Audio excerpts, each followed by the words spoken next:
Last time on MasterChef Canada, You gotta start hustling. the Wheel of Fortune sent the remaining home cooks into a tropical tailspin. Come on, come on, come on, come on, come on. And in the end, it was Chanel, I'm disappointed with the way this looks. whose luck ran out. Tonight, the remaining 4 home cooks go back to the land's culinary beginnings I'm just going to do my best not to mess this up. in a historic battle for a spot in the top 3. Josh, I'm coming. Start pleading. Okay, I have never given up in my life, and now is not the time. Top 3, it's do or die. Someone's dream is ending today, potentially might be you. Peterborough, Ontario sits on the traditional territory of the Mississauga Anishinaabe. Today, it's home to the Canadian Canoe Museum, the site of the top 4's next team challenge. Walking into the Canoe Museum is nothing short of dazzling. Beautiful canoes suspended at different levels all throughout. I have no idea what's in store for us. When I first started my journey here, I almost dreaded walking into the kitchen, not feeling like I was good enough, but now I actually feel like whatever it is, I can do it. Today, we are at the beautiful Canadian Canoe Museum. And please welcome our guest, Joel White Duck Ringgit, an Algonquin Ojibwe chef who owns the restaurant Nish Dish in Toronto. Ani, kwe kwe. Welcome, everyone. In the past weeks, you have proven that you can work with ingredients from all over this globe. But today, we want you to get back to the soil on which we stand by creating a meal using ingredients indigenous to this land. At Nish Dish, we use a lot of game meats and local fish, but especially important are the 3 sisters, corn, beans, and squash. They are the original crop that was grown on this land. The teaching is that they are 3 inseparable sisters who only thrive and grow when they are together. You'll be creating an elegant and innovative 3-course tasting menu. Each one of those courses must feature one of the 3 sisters.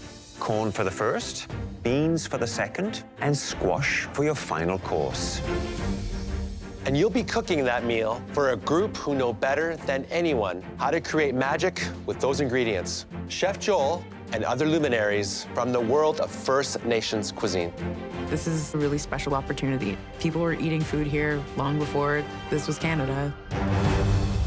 You'll have 2 hours and 15 minutes to plan and execute your 3 courses.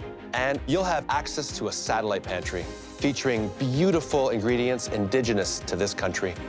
And that includes a very special gift Chef Joel has brought for you. I brought you some mandamin, which means corn in our language, and it's the original corn strain of Indigenous people of Canada. Chef Joel bringing the white corn is amazing. You know, it's an ingredient I've never had. It's super important to honor that ingredient and do it justice. Andre, you had the best dish in the last Elimination Challenge. So you get to choose your team member, which means you're actually choosing both teams. Oh, right. Come on up here and get your apron. Any advantage close to the finale of the competition is a huge, huge upside. Choose carefully, Andre, because the winning team today will earn an express ticket to the top 3. While the other 2 cooks will battle it out in a pressure test for the final spot. So, Andre, who is it gonna be and why? I've never worked with this person before. She is so creative, and I want to pick her brain. So I'm gonna have to go with Jennifer. Good luck. I feel mega excited to work with Andre. He is super creative, and I just feel like it's gonna be like an awesome mind meld. Chrissy, Josh, that means you're the blue team. Please come and get your apron. I feel like we're kind of the underdogs, Josh and I, but we can run with the big dogs. We can do this. Claudio, Alvin, and I will be eating with the guests and listening to their feedback. But in the end, the 3 of us will decide the winner based on creativity, taste, presentation, and how well you've honored the 3 sisters. Then Wamazik, good luck to all of you. head to your kitchens because your time starts now! Almost fell down the stairs. All right, let's get planning here. Okay. Oh, look at this. This pantry's super inspiring, as well as the three sisters. There's a lot of wild berries, a lot of mushrooms, beans that are like this long that I've never even seen before. There's definitely an amazing variety of ingredients to use today. Take some corn. Okay, so I got these little guys. What worries me about the challenge is doing enough justice to these really special ingredients. Like, these are so delicate. Yeah. I think they'll be really yummy. I'm just going to do my best not to mess this up. Okay, ready to party? Yeah. Okay.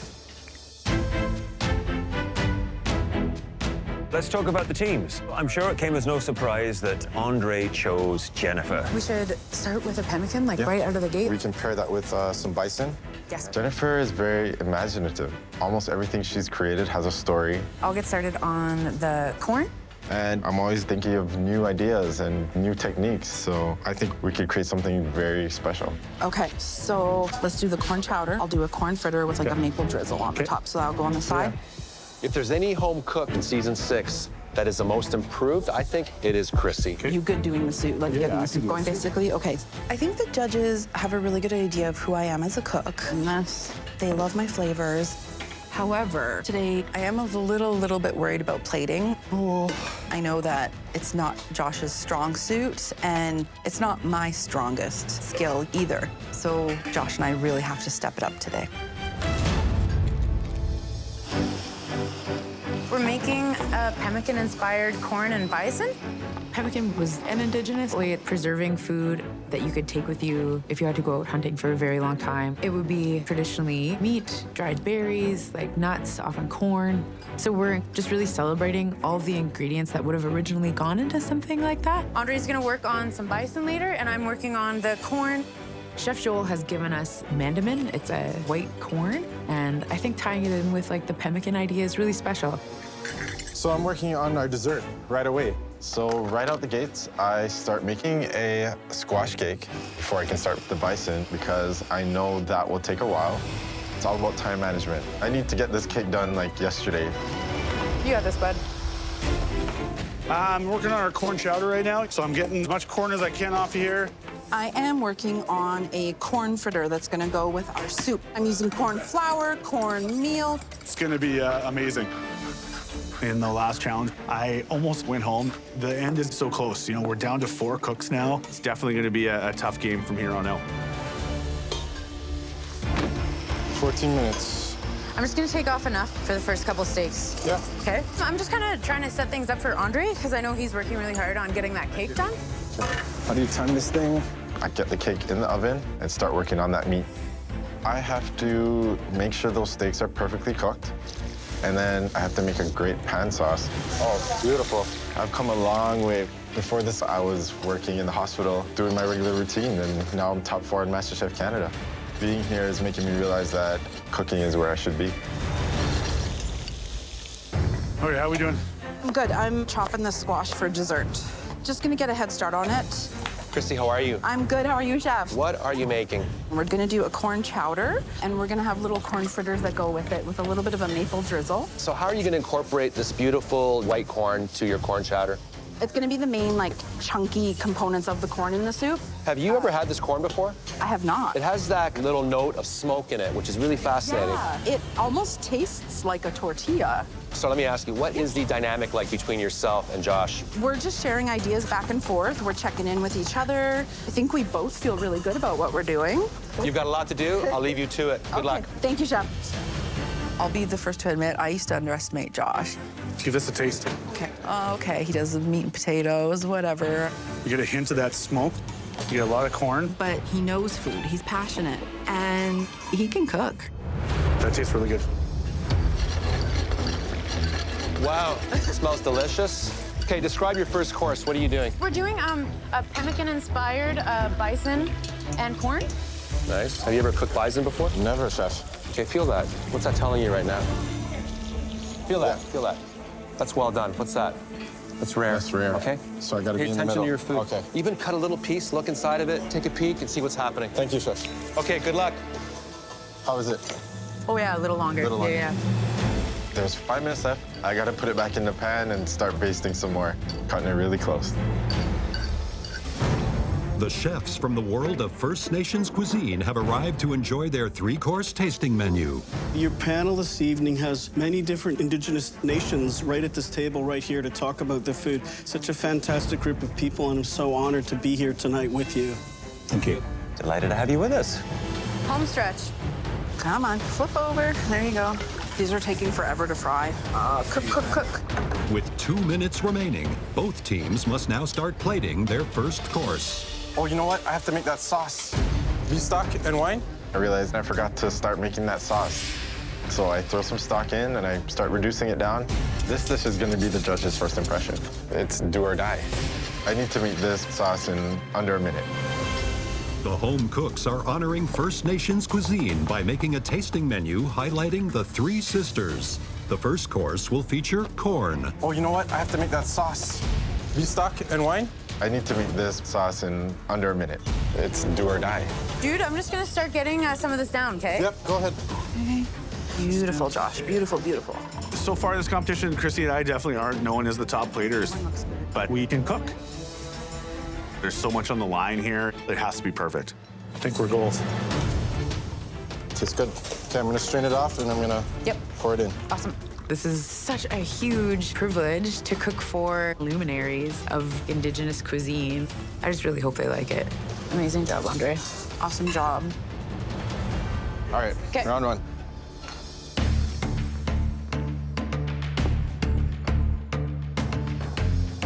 So what you have in front of you from the blue team is a corn chowder with smoked cheddar and corn fritter. And from the red team, a pemmican-inspired bison with corn. So please enjoy.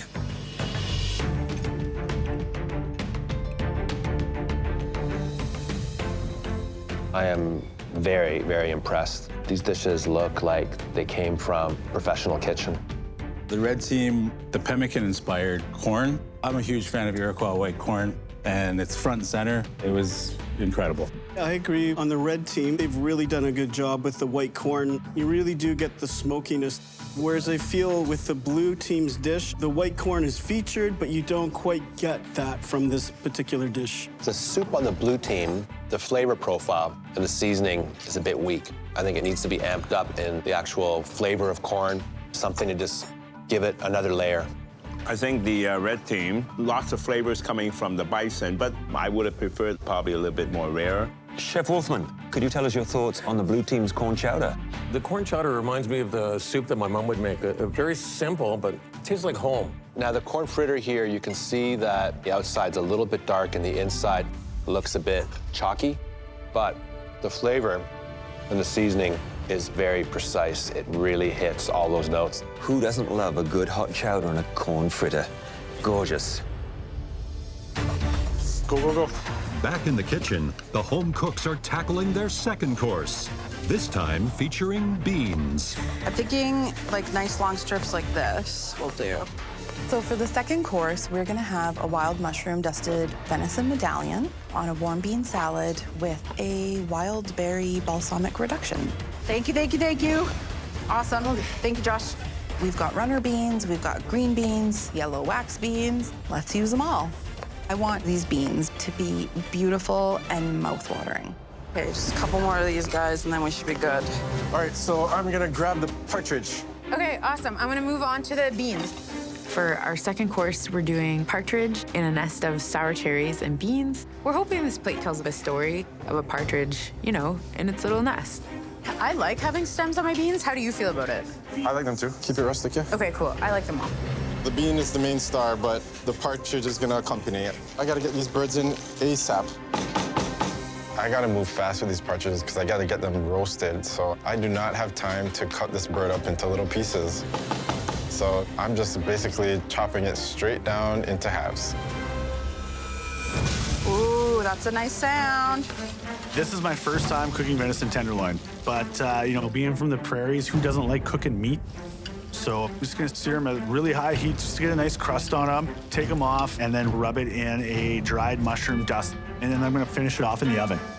Okay, Chrissy, what's happening? Hello, Chef. I am preparing our warm bean salad that's gonna go with our venison. Okay. How are you gonna make these beans sing? I'm gonna use some maple syrup. We're gonna Okay. use some vinegar. Well, that's very Canadian. I love maple syrup. Now, Josh, you only got 13 minutes left. What cook do you want on this? Medium rare. You need the time to cook the venison. Yeah. And also, you need time to what? Rest it, Chef. That's right. Yep. 13 minutes left. Thank you, Chef. I appreciate it. But it's definitely gonna come down to the wire. I'm going to literally treat these beans as though they're like a steak and like butter baste them. Oh yeah, perfect. The treatment we're giving to the beans is to butter baste them to really kind of bring out their more like earthy elements. No, I like them whole, man. Yeah, no, I like them too. I love the great outdoors. One of my fondest early food memories is fishing with my dad. He passed away when I was 20.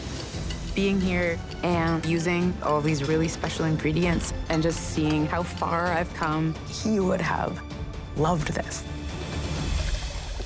4 minutes! You only have 4 more minutes left. Josh. Yes, Chef. How's the venison doing? Come on, you gotta rest it.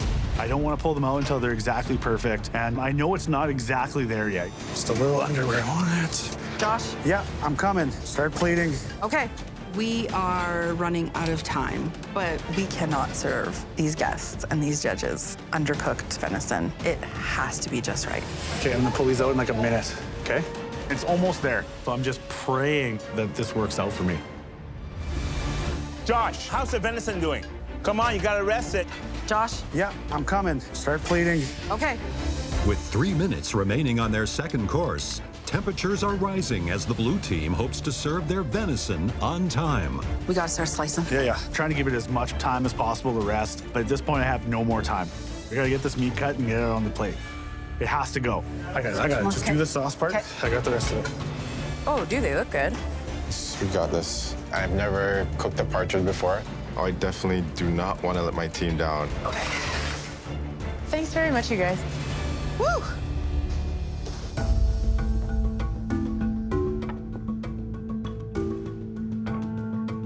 So the second course from the red team is roasted partridge with sour cherry gastrique and a bean nest. From the blue team, we have venison medallions, 3-bean salad, and pickled cinnamon cap mushrooms.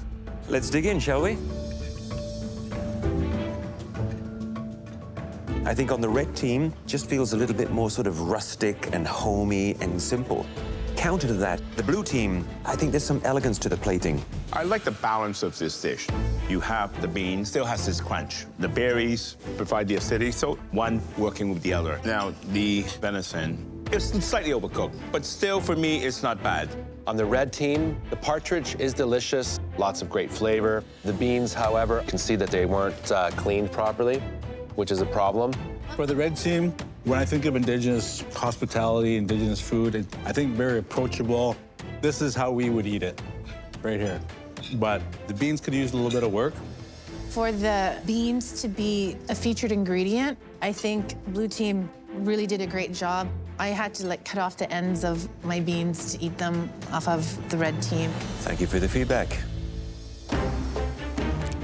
Last push, last round. It's all sweet stuff. We got this. So with this third course, we have a squash cake with a tempered chocolate bark on the side. And we're gonna finish it off with some juniper pastry cream. Way to already have the cake done, dude.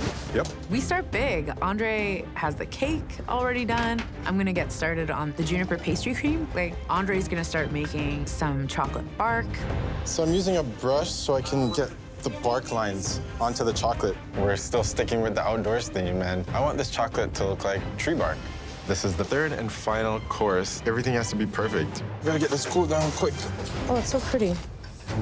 Baking powder, baking powder. Where's the baking powder? The idea for this third course is to really celebrate the squash. So we're gonna do kind of like a play on a bread pudding using bannock. There's nothing better than a hot piece of bannock. Bannock is a quick bread that's very simple to make. You know, it's pretty much flour, baking powder, and water. Ready for this? See how this goes. Bannock is perfectly done when it's nice and golden brown on the outside. Oh, that looks gorgeous, Josh. I'm responsible for squash, and more squash. So squash puree, caramelized butternut squash. Also a whipped cream with some birch syrup, cinnamon, and nutmeg. Yes, that's perfect. I want to eat this. I really want to eat this dessert. Oh my God. That is so good. Oh, this cake is nice. I'm gonna follow you with the pastry cream, okay? Perfect. I'm mega proud of us. We had such a joy of a time cooking together, and I think that really showed in our food and on the plates. I'm gonna follow you this way, okay? I'd be extremely devastated if we lose this one. Okay, so just over top, like that. Perfect. These are so nice, Josh. Oh my God. I feel like this challenge has been perfect to show that I can be delicate and plate well, and also that, hey, I deserve to be here, and I'm a force to be reckoned with, too. You thought these big hands would be using flowers, right?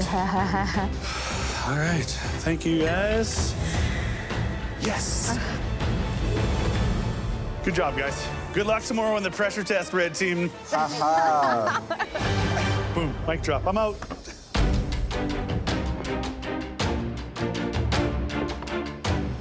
So let's get on to the third course. From the red team, we have a birch and squash cake with tempered chocolate bark, candied squash, and juniper pastry cream. And from the blue team, a deconstructed bannock bread pudding with a squash mousse and candied squash. Well, let's dig in.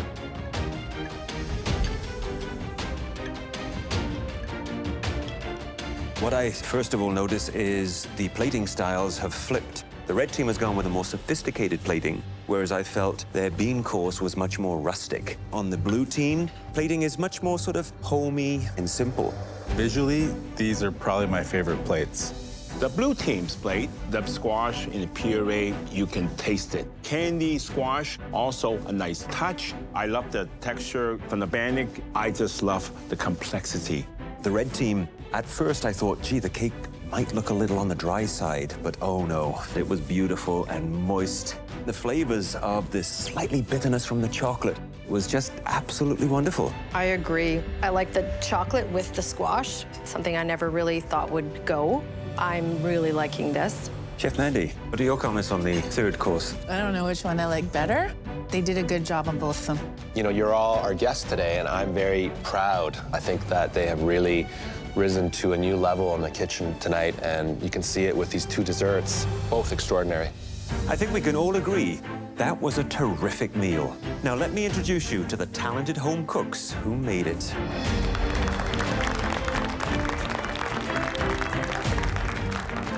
I know I speak for all of us in saying that it has been a true honor cooking a meal for you tonight with these very special ingredients. Now, the home cooks are probably eager to find out which team wins this challenge. Yes, Chef. But we're not announcing it until tomorrow, back at the MasterChef Canada kitchen. In the meantime, why don't you come and meet the guests that you just cooked for? You know, it's a table of all chefs. Wow. Everyone's a chef? We're home cooks, like we're rookies, and these are like luminaries of Indigenous cuisine who just ate our food. See, great job. Thank you. I'm just so grateful. Thank you. It's the day after the team challenge, and the home cooks return to find out who will face the pressure test. Walking into the MasterChef Canada kitchen today, I'm very nervous. I don't want to be cooking for my life. I literally have no clue what's going to happen. We really cooked our butts off yesterday. We shouldn't be in a pressure test at all. Welcome back, home cooks. Yesterday, the results for both teams were truly amazing. But we still have to pick a winner, and that winning team will go straight to the top 3. While the losing team faces a pressure test to determine which home cook gets the final spot. Both teams presented strong dishes, but one of the two stood a little bit ahead with their sophisticated plating and by impressing everyone at the table with how well they honored those ingredients. The team that earns a pass to the top 3 is...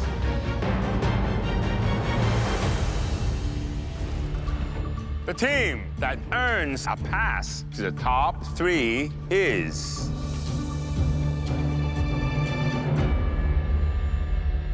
the red team.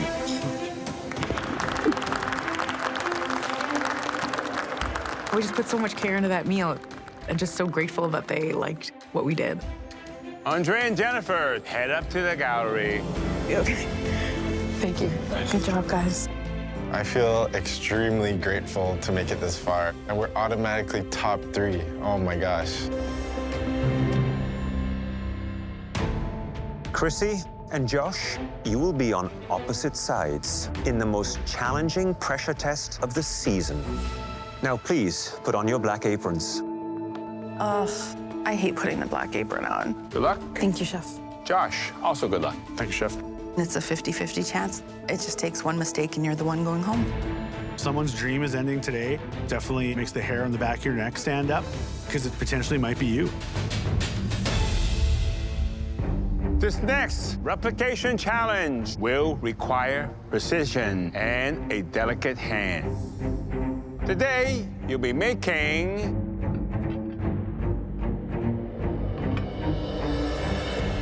a chocolate sphere.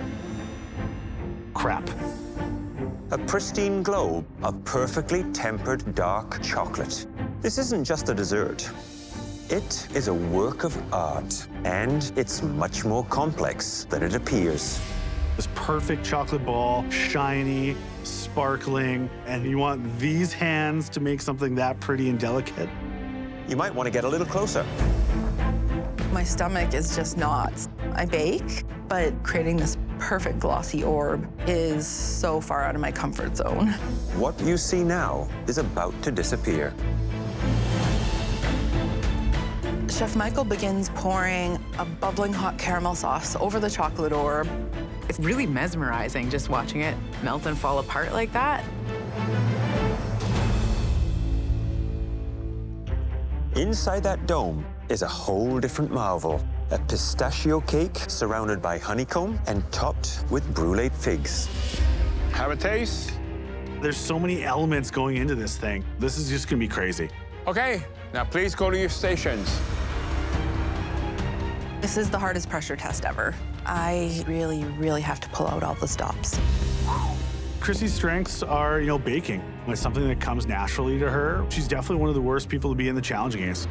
You only have 70 minutes to replicate this intensely difficult dessert. And we are expecting perfection in taste and presentation. The cook with the weaker dish will see the MasterChef Canada marathon end just short of the finish line. I have to make it past this pressure test. I can't go home now. Home cooks, are you ready? Yes, Chef. Your 70 minutes starts now. Let's go, guys. You got this, guys. Just one thing at a time. Talk about going from one extreme to another. In the last challenge, Chrissy and Josh were team members. Now they're adversaries. So the first thing they have to do is temper the chocolate. The reason we temper chocolate is so that they can work with it and it'll hold that spherical shape. They need to bring it up to a temperature about 114 degrees. Come on. If you overheat it, it could split and become very, very grainy. To me, baking is like rocket science, very measured and precise. There's so many things that could go wrong. You're about 10 minutes in, guys. Thank you. The chocolate will take a little bit of time to melt. So in the meantime, I'm gonna start my cake. The next step is a pistachio cake. And what I'm looking for is a light, fluffy Genoese sponge cake. I'm trying to get that cake in the oven, so I'm just sifting the flour and then I can bring it all together. I've baked so many cakes. I know that this is something I could kind of do with my eyes closed almost. Good job, Chrissy. Way to get that in. Breathe. This pressure test is my worst nightmare. But my wife told me before I got here just to take a deep breath and settle my hands and my heart. It's super important to have that little voice in my head saying, you can do it. How's it looking, Josh? It's looking fluffy, just like my beard. 45 minutes. You only have 45 minutes left. Good job, Chrissy. I pulled my chocolate off the heat. This is the tricky part happening now. Still too hot. I have to make sure it's at the proper temperature. Josh is checking the temperature on his chocolate now. Trying to get it to 88, 89. Now I'm putting handfuls of cold chocolate into it to bring that temperature down. So close. This is definitely the most precise and exact challenge we have ever given to home cooks. Perfect. I'm good to go. All right. What they're gonna do is take that tempered chocolate, pour it into those molds. All right, baby, come on. They shape them so there's an even coating of chocolate inside. Even professional chefs often make mistakes with the chocolate spheres. Come on, come on, come on. Come on, baby, come on, baby. I'm trying to coat every part of this ball. Come on. I'm shaking it like a maniac right now. Come on, come on, come on, come on, come on, come on. Come on. Come on. It's good. Finally, I get it to a point where I like it. I sprint to the kitchen, put it in the fridge to cool off. Josh has finished his sphere. Let's go, Josh. Way to move, bud. 35 minutes. You're halfway through this challenge.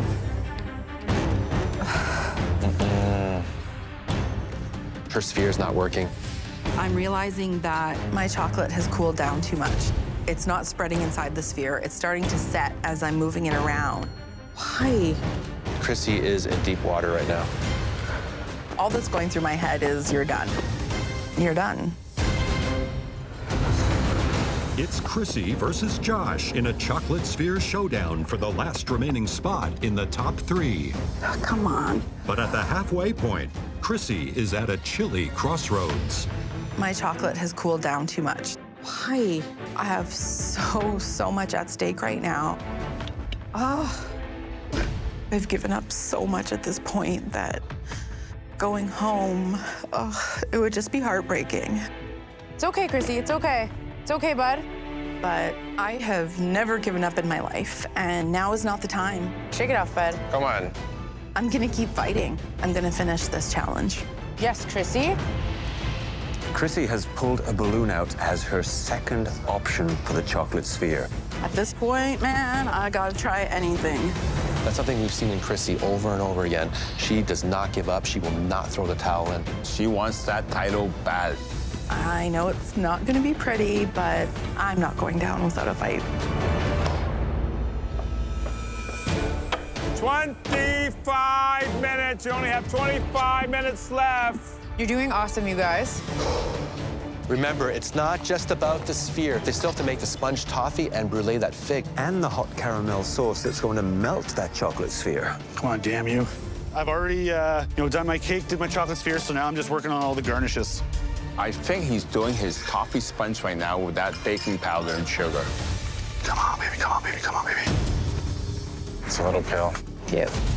Josh's sponge that he's made is not working out. It's too light. I have to do that one over again. He did not allow it to actually get caramelized and get that beautiful depth of flavor. With 15 minutes left, I combine all the ingredients again and start from scratch. Okay, so let's do this. I'm cutting it very close at this point. Way to keep hanging in there. I'm basically trying to get 10 things done at once. I need to move. Come on, guys. Come on, guys. These home cooks barely have time to think. I take my cake out of the oven, and it worked. Chrissy's cake looks spectacular. I'm not ready to go home. I've given up too much, and I've fought too hard. 10 minutes. Only 10 more minutes left. It is the final 10 minutes for one of these home cooks tonight. Josh's second batch of sponge toffee is out. Oh, Josh, that looks good, bud. Looking at my second batch of sponge toffee, it looks way better than the first time. Now I'm starting to assemble everything on this plate. Okay. You got this, Josh. Yes, bud. Shaking like a leaf right now. All right. It's ugly, but it's a dome. 5 minutes. You only have 5 minutes left. They have to get those chocolates out now. Yeah. 5 minutes left, and now I'm messing around with my globe.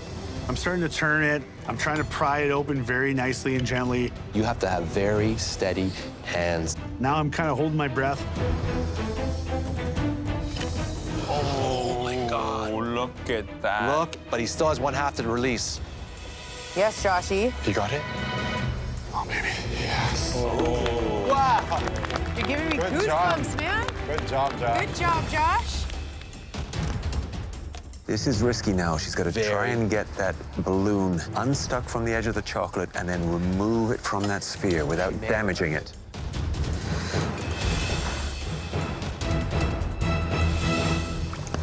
There you go. Awesome, Chrissy. Let's go, Chrissy. Good. I made a hole. There you go, Chrissy. If everything else on the plate is great, maybe, just maybe, I can get away with my lumpy, ugly sphere. 1 minute. Remember, everything has to be out in 1 minute. Come on, 1 minute. Come on, Don't guys. forget the camo sauce. 1 minute. Guys, you make sure you get every component on the plate. Okay, come on. Here goes Josh. He's motoring through it. Come on, paintbrush. The title is so close, they can taste it right now. Come on, guys. 10, 9, 8, Let's go. 7, 6, 5, 4, 3, 2, 1. Hands up. Hot damn, that was amazing. Wow. I'm really proud of you. Good job. Thank you.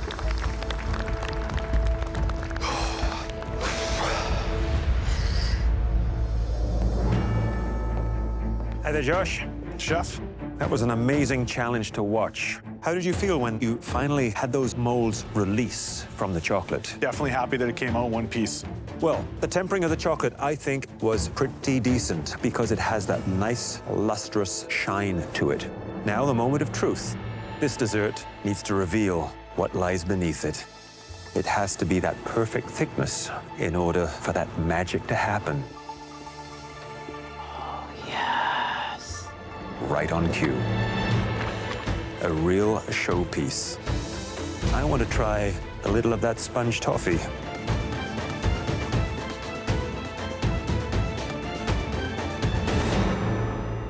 In my mind, nothing wrong with the taste. I would just like to have seen it a little bit more fluffed up. But I appreciate the fact that you did it twice to try and perfect it. Good luck. Hey, Josh. Chef? The outside, it's important, but that's only the face. The inside, that's also very important, right? So, how's your inside?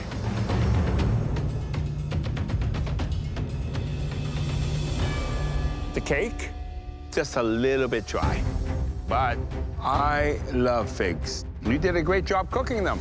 The butter, the seasoning, it just adds an extra goodness into this dessert. Were you surprised you were able to pull this off? Yeah, Chef, you know, being a big guy, not used to little dainty things like that. I was a little worried I'd manhandle it too much, but I was super happy to get it all together for you. Well, very nicely done. Thanks, Chef.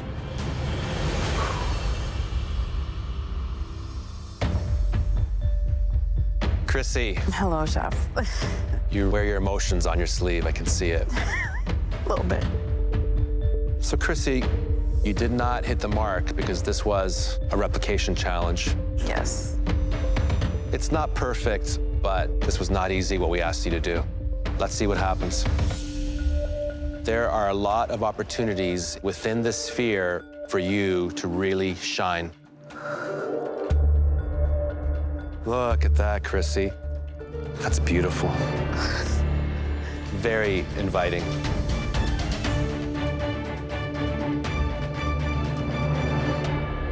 That cake is perfection. It is perfectly made. You hit all of those notes. Beautiful. Hi there, Chrissy. Hello, Chef.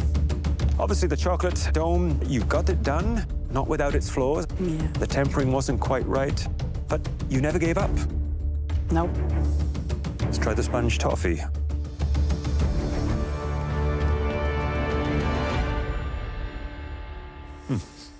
Has great structure. Taste is very good. In my opinion, textbook. Thank you, Chef. Figs cut through the richness of the sweetness of this dessert. It certainly wasn't perfect on the outside, but it was pretty on the inside. Well done. Thank you, Chef.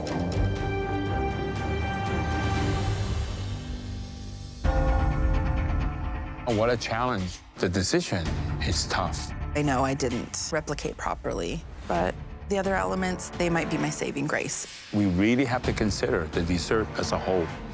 I have come so far. It means so much to be here, but it definitely means more to stay here. Then we have our answer. We do.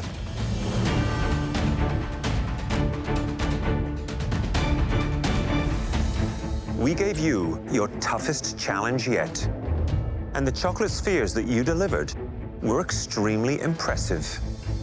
But there can only be one winner.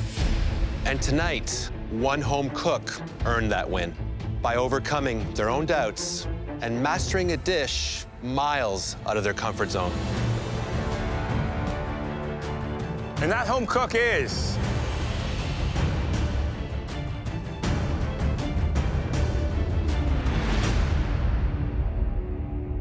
Josh. Yeah, Josh. Please head up to the gallery. I'm proud of you.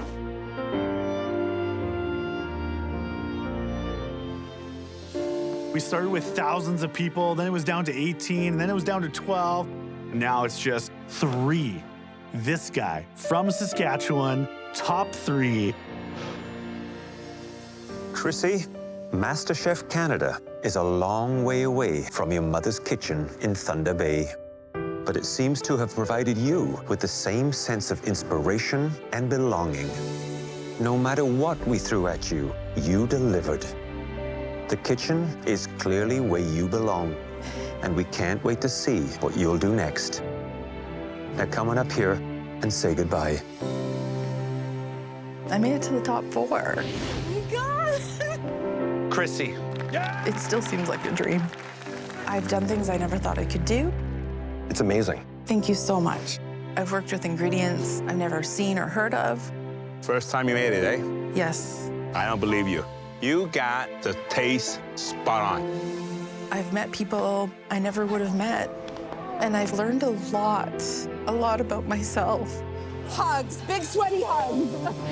Chrissy, before you leave, who up there is going to be Canada's next Master Chef? I'm gonna say Andre. He's the quiet one, you know? You gotta watch out for him. No pressure. Chrissy, thank you. Please leave your apron at your station. Thank you. Good job, Chrissy. I have let way too many hopes and dreams go by the wayside. No more settling. No more. It's my turn. Next time, an Olympic champion. Tessa Virtue! Hi, everyone. Wow. Inspires the top 3 to go for gold. With just 3 left, everything's on the line. And elevate their presentation to new heights. Doesn't get much better than that. In a fiery semifinal. Top 3 means serious business. I can feel it, like my fingertips are touching the trophy. We're so close to the end. I don't want to go home. That will determine who will make it to the MasterChef Canada finale.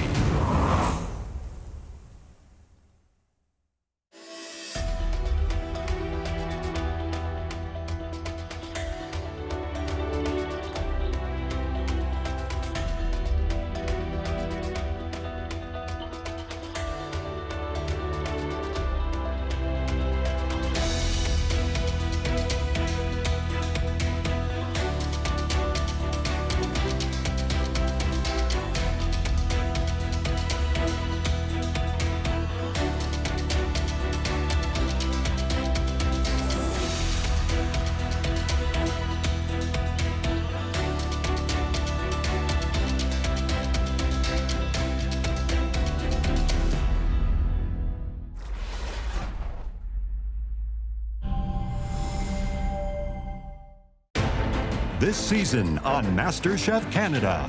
From Chef Claudia Laprile. Oh my God. The nation's best home cooks received personal invitations. Daddy made it on MasterChef. It was their ticket to the MasterChef Canada kitchen and a grueling round of challenges. No! Oh my God. Time flies. That only 12 would survive. Left! Week after week, they were pushed to the limit. It's gonna be stressful. Oh! They cooked for true love.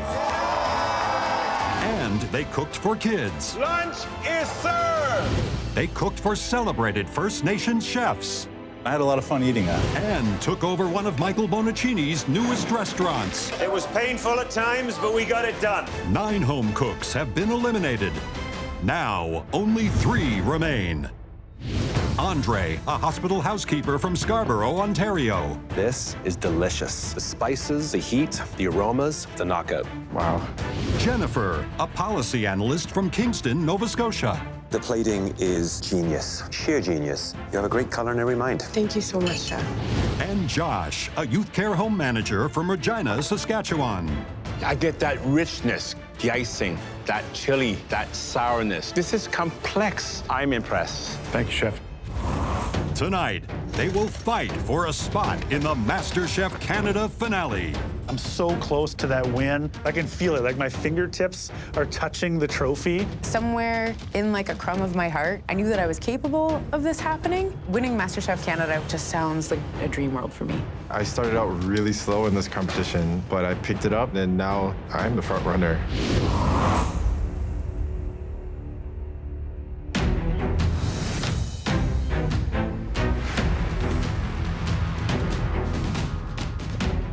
Semifinals. 2 more people that I have to beat to get to that #1 spot.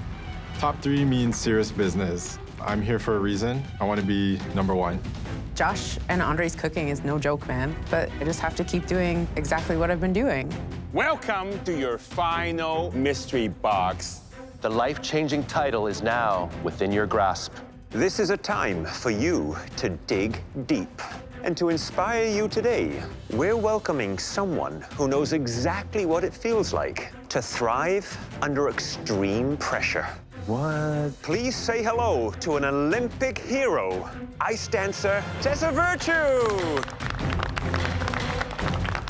A Canadian Olympic gold medalist. Hi, everyone. Wow. I was an athlete, so I know exactly what it takes to be able to compete at those levels. 5 Olympic medals, 3 gold, plus 3 world championships. Holy heck. I am so excited to be here, especially at this stage of the competition. There are just 3 of you left, which means you'll all be on the podium. It's just a matter of finding out which color of medal you'll get. But first, you have to find out what's underneath that mystery box. Tessa? 1, 2, 3, lift. Whoa. Tessa and her partner, Scott Moyer, are renowned for bringing fire and ice to their performance. Today, you'll follow in the footsteps of these champions by creating a dish inspired by the theme, fire and ice. I love this kind of challenge. It's so open-ended. We want to see the fire and ice theme in your concept, your flavors, and in your dramatic presentations. Every one of our performances is crafted to make people feel something. And that's exactly what you'll need to do as you create your fire and ice dish. Having an Olympic champion here, I can only imagine the even higher standard that we're going to be cooking at today. If you're successful in winning this mystery box, you will earn a major advantage in our final elimination challenge. We stock a specialty pantry with amazing ingredients to inspire you. And at your stations, you'll find premium German-made Miele appliances. You have 60 minutes to create your fire and ice dish. Are you ready to cook like a champion? Yes, Chef. Your 60 minutes starts now! Go. Fire and ice. I have no idea how these 2 things are going to go together, but I'm going to find a way. It's all about creativity. I want to show that I can be creative and also compete with Jennifer, who is like the savant of creative thinking. So this is one of our most conceptual challenges that we have ever seen, fire and ice. This is all about performance and about drama and creating something that's emotional on the plate. And I hope that there's a story to be told. I'm curious to know the inspiration behind their recipe. First thought that lands on me is about my dad. He passed away when I was 20. His birthday's coming up soon, so I want to put my heart on a plate today and see what happens. Every birthday, my dad would make bacon-wrapped scallops. So I'm going to try and recreate like some of those tastes and smells and hopefully feeling as well. I would be very excited to have this challenge as a chef. What would you do, Alvin? Fire, obviously something spicy. In terms of ice, a nice ceviche. You know, the inspiration of fire could be about flambeing. The ice side, it could be an interesting ice cream or a cold dressing. I would actually draw my inspiration from China. They already work with a lot of fire. I would probably make some type of lobster dish, and I would incorporate lychee snow made with liquid nitrogen.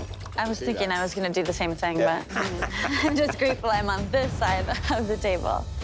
I'm totally into this challenge. You know, fire and ice, I feel like it's right up my alley. It gets real cold in Regina, and then me loving meat and barbecues, it's like a match made in heaven. I'm gonna make a duck. I'm gonna smoke it for my fire aspect. I have a nice surprise. It's a smoking puck that's gonna kind of cover my dish in smoke. And also making wild rice cabbage rolls with a walnut and thyme cream sauce. Look at Andre. He's using a cake cooling rack on top of a gas burner. That's creativity. Today, I am making a Japanese-inspired grilled platter. I'm incorporating fire by making a fire pit next to my plate. I love the smokiness of cooking over a fire. I'm making beef ribeye, red miso sauce, a cauliflower sesame oil puree, and a ponzu marinated charred eggplant.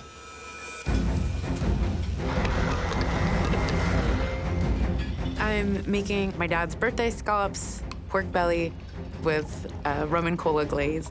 It wouldn't be my dad's birthday if he didn't have a rum and cola in hand. For the fire element, I have a smoked pork fat and maple birthday candle. I really wanted to create that smell of like bacony fat hitting the grill, but it also melts away into extra sauce on your plate to dip stuff in. Tessa is an Olympic athlete, and she's always putting on a great show, so I have to pull out all the tricks. Andre. Hi, Chef. We have Tessa, 3 times world champion, 3 gold medal. Are you inspired? Oh, I'm very inspired today, Chef. Hi, how are you? So nice to meet you. Nice to meet you, too.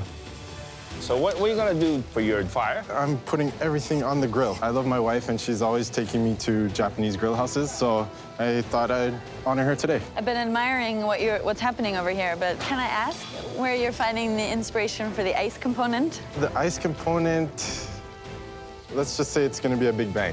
You're keeping a lot of this under wraps. Yes. I'm very intrigued. I can't wait to show you guys. Best of luck. Thank you. My surprise big bang ice element is dipping shiso leaves into liquid nitrogen. Shiso. My plate is gonna be extremely creative. Josh, how are you? Chef, how are you? How does it feel to have a world champion here? Amazing. Being a former athlete, having someone with such class and elegance in front of you. I was talking about you, by the way. Just being able to compete at such a high level, I'm in awe about it. Thank you. What are you doing for the fire element of this challenge? I'm gonna smoke my duck. I'm gonna have a little element on my plate as well, so it's a sweet little smoke show on my plate. Sweet little smoke show. I like that. Have you ever cooked a duck breast before? Never. You want to render that fat down. Thank you.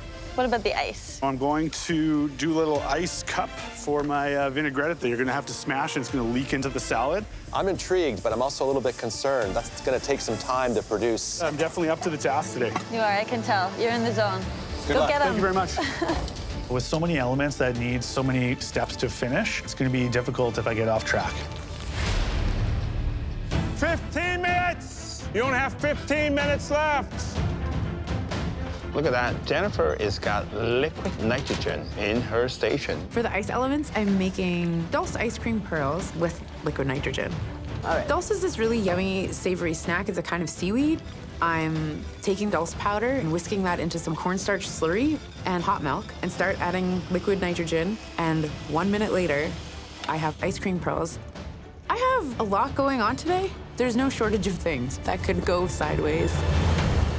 Come on, guys. Come on, get it all in. There's a big advantage out there waiting for one of you. The top 3 are pushing their limits in a mystery box fire and ice challenge in the hopes of dazzling Olympic champion Tessa Virtue. 5 minutes. You better start plating. This energy, I mean, it's so intense in here. These are the make and break moments when you're putting your plate together in the last minutes. I'm just sweating so much. It feels like I'm training like an Olympic athlete right now. These last couple elements are really gonna be the wow of my dish, so it's go big or go home. I'm having a smoke effect going, a smoking puck giving off a continuous stream of smoke around the plate. I plate my Dulce ice cream pearls, and then I light the candle so it can melt down a little bit and have a bit of sauce on the plate. Artistically, I'm creating the look of a fire pit. I want flames. Love the creativity. I was wondering what the ice component would be. I think it's coming right now. I want sprinkles and sprinkles of shiso leaves shattered all over the entire plate. This is my only ice component, and it has to work. My ice element is very risky. It's my vinaigrette in a balloon. I'm gonna freeze it with liquid nitrogen so that it forms an ice cup, and it's frozen on the outside, but still liquidy on the inside. Wow, look at that, looks amazing. It's like a little red egg in a nest. With ice cream pearls, I'm also going to make hazelnut snow. I'm mixing hazelnut oil with maltodextrin and put it in some liquid nitrogen. I want it to melt like actual snow, like when you get snow on your tongue and then it's just gone. 10, 9, 8, 7, 6, 5, 4, 3, 2, 1. Hands up! Wow. So nervous for them. Hey, man. Andre, can you please bring up your dish? I call this steak by the fire. Sake marinated ribeye with ponzu marinated eggplant and sesame cauliflower puree. The presentation looks spectacular. The ice element was very theatrical. Let's see how it all goes together. Very tasty, very savory, beautiful cooked ribeye, lovely medium rare, and the flavor of that shiso leaf is unmistakable. Thank you, chef. A dish that was well executed, well thought out, extraordinarily well presented. And what it says is how far you've come. Wow. Thank you, chef. Hi, how are you? I'm good. I have to say I loved the choreography with the shiso leaf. Thank you. Oh my goodness, so many textures come through. I love those Japanese flavors. I've spent a lot of time there skating and touring, and this dish feels like a home away from home. Well done. Thank you very much. Andre, you've gone a long way in terms of presentation. I see perfect symmetry. The matches of color, the white, the red, the green, the black, very, very zen. I'm gonna try the amami. So this has been charred. I thought that that's an interesting way to do it instead of just steaming it.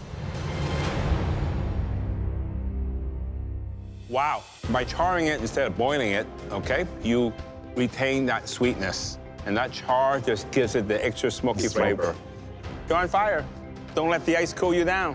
Thank you, chef. To have an Olympic gold medalist in awe over my dish. I'm just so proud of what I did. Jennifer, please bring your dish up. This dish was to honor my dad. I've made scallops, some pork belly, a dulce ice cream pearl, a birthday candle made out of smoked pork fat.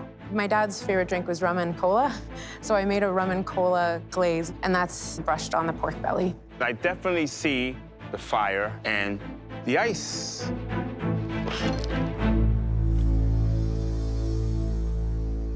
I got that warm feeling, that sweetness coming from that scallop. Complements the pork belly perfectly. This sense of togetherness, of flavors from the earth, flavors from the sea, flavors coming together. Well, did your dad know that you're a great cook? No, chef, it's kind of something that I got interested in, but I think I kind of caught the bug from him. He was just really multi-passionate and loved really good food. My father also passed away way before I was a cook, and we share some moment that we wish he was here, and somehow I'm sure he is. Thank you, chef. I almost don't want to dive in because it's so beautiful. No, please, wreck it. Just go. Okay. Yeah. So flavorful and beautiful, but what I love is that you can tell it's made with love. I mean, you Mayor timers are just the best. I always feel like you could knock on anyone's door out east and they would welcome you in for a lovely meal, maybe not quite this elaborate. Thanks so much. Very intrigued by this. It looks like a candy that's been just wrapped in some tin foil, but I know it's more than that. This is a dulce ice cream pearl. Beautiful flavor. That seaweed really comes through. I've never had an ice cream made with seaweed. You have talent to burn. Thank you so much, chef. To impress the judges, a gold medal Olympian feels like such a gift. Josh, please bring your dish up to the front. After listening to the critiques of the other two cooks, they were wow dishes. So I'm kind of nervous, I'm really hoping that this dish is up to that standard. This chef is what I called prairie smoke. When I think of fire and ice, I think of Saskatchewan, right? It gets minus 60 in the winter and plus 40 in the summer. So I have a duck breast that I pan-seared and cooked, and then smoked as it was resting. I made some wild rice Savoy cabbage rolls. And on top, I have a lightly dressed frisee salad and also a sour cherry vinaigrette. You've cooked it rather nicely. Beautiful medium rare.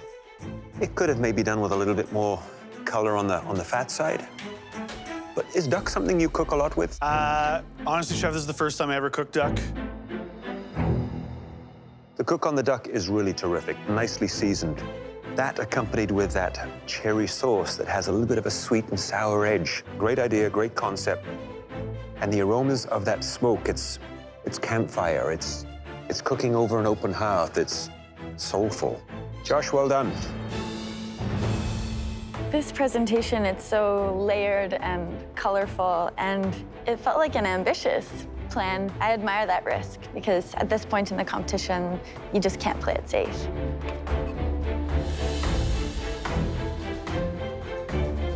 That vinaigrette, so good. Just a delightful, delightful dish. Well done. Thank you very much. Josh, I did not expect this from you. It's incredibly creative.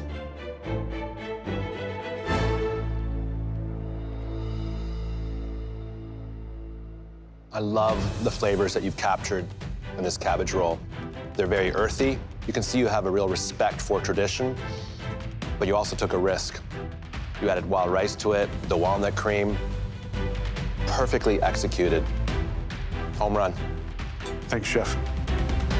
I really think this one hit the mark of everything. It was creative and innovative, and Tessa Virtue tasting it and her also saying how good it tastes, it just makes you feel great inside. 3 knockout dishes. I saw fire and ice in each one of those dishes. Today's already such a treasure that winning would be cool, but this day is gonna go down as a win no matter what. Each of those home cooks showed so many different techniques on each of their dishes. The creativity was astounding. Any advantage in this kitchen is a huge, huge play, but this is the semifinals right now, down to the last 3. I want this so bad. I'm top 3, but the goal is to be number 1. It's the last mystery box. I gotta win it. Home cooks, we are amazed at how creatively each of you interpret this theme. But there can only be one winner. The home cook with the best dish tonight is Andre. Congratulations. I think it's great that I finally won a mystery box by myself. Tessa, it's been an absolute delight having you join us. Thank you so much for having me. I'm leaving feeling more inspired than ever. Best of luck. Having Tessa here was so rad. Such a huge honor to cook for her. Andre, follow us. Any advantage in this competition is super helpful, but having one in the top 3 is just perfect. Andre, the bad news is there is no fast track to the finale. The good news is you get to cook with one of the finest ingredients this country produces. Luxury Canadian cheese. Oh, crap. I'm lactose intolerant, so I don't cook with cheese. I can't eat the cheese. What am I gonna do? Inside these boxes are 3 of Canada's most unique cheeses, and each home cook will use one of them to create a 3-course tasting menu. 1 luxury cheese, 3 distinct ways. The first option is a personal favorite.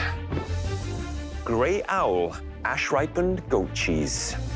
This little gem from Quebec is silky smooth, and its tangy sweet flavor lingers delightfully on your palate.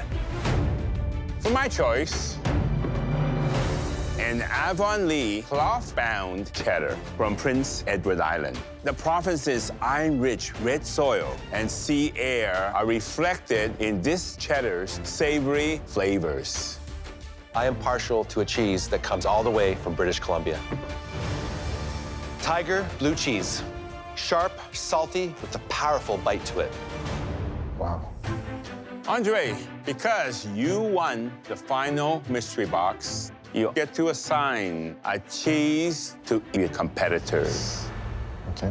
Which cheese do you want to cook with?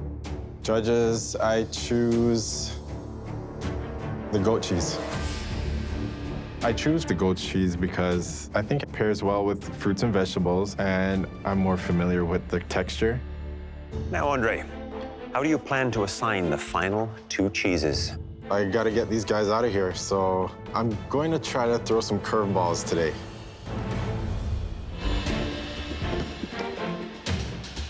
Everybody's coming back to the pantry, and they're rocking cheese.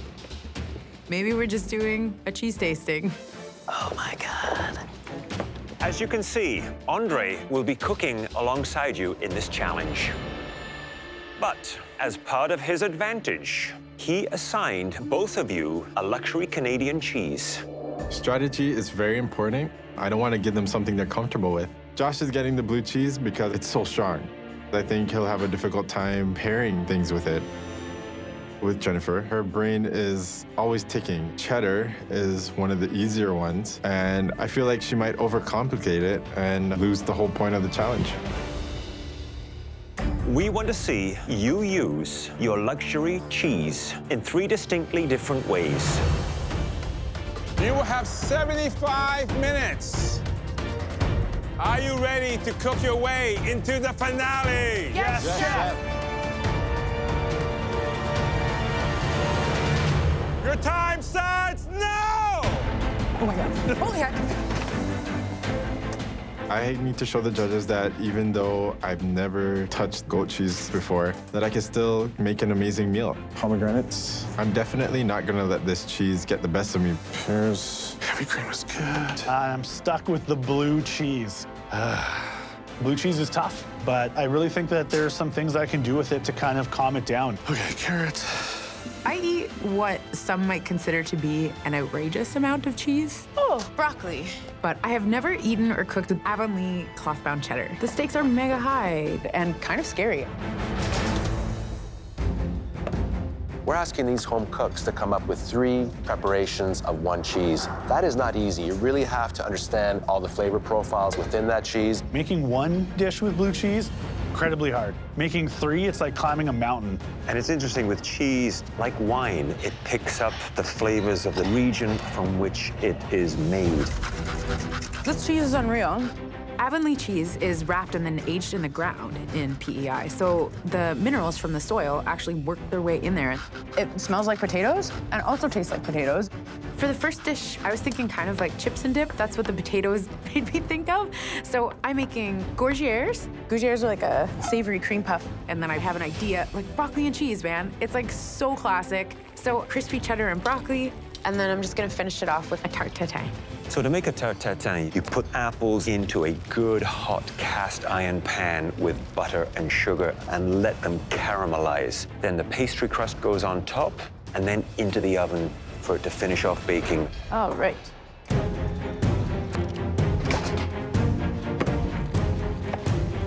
So, Josh, do you think Andre threw you a curveball with the blue cheese? Definitely, but I'm ready to show him that the curveball is just gonna turn into a home run. Tell me, what are you making? I'm doing kind of a riff on the blue cheese dip that you would get for buffalo chicken wings. You know, that celery blue cheese kind of flavor. I'm gonna turn that into a soup today. Blue cheese soup? Yeah. And then second, I'm gonna do a butternut squash and blue cheese ravioli. And then for dessert, I'm going all out with a blue cheese cheesecake with a honey fig and ginger combo. I'll be honest, I'm a little bit concerned that you right now are biting off a little more than you can chew. I'll show you, Chef. You know, I'm definitely the hardest worker in the room. Good luck. Lots of time, tons of time.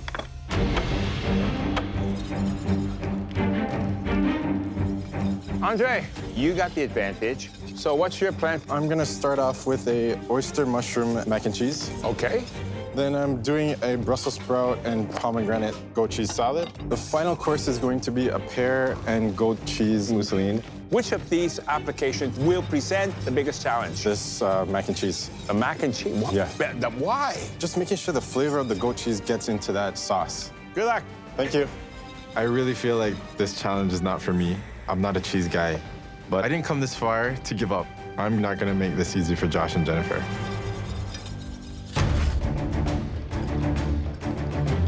For the broccoli and cheese, I've put in butter, breadcrumbs, and a whole bunch of the cheddar. And on top of that, I layer the broccolini. I actually think the broccoli and cheese dish is the weakest link in Jennifer's lineup of 3 dishes. Doesn't sound like it's ambitious enough. This dish is like so simple, but I want to do something really kind of classic, but do it really, really well. I can smell the cheddar, so that's caramelizing. 30 minutes! You have 30 minutes left. Josh is attempting to make fresh pasta. It's an amazing idea, but he has definitely taken on a lot of tasks. I have to stuff my pasta, I still have to cook my pasta, still have to make my blue cheese soup and a blue cheese cheesecake.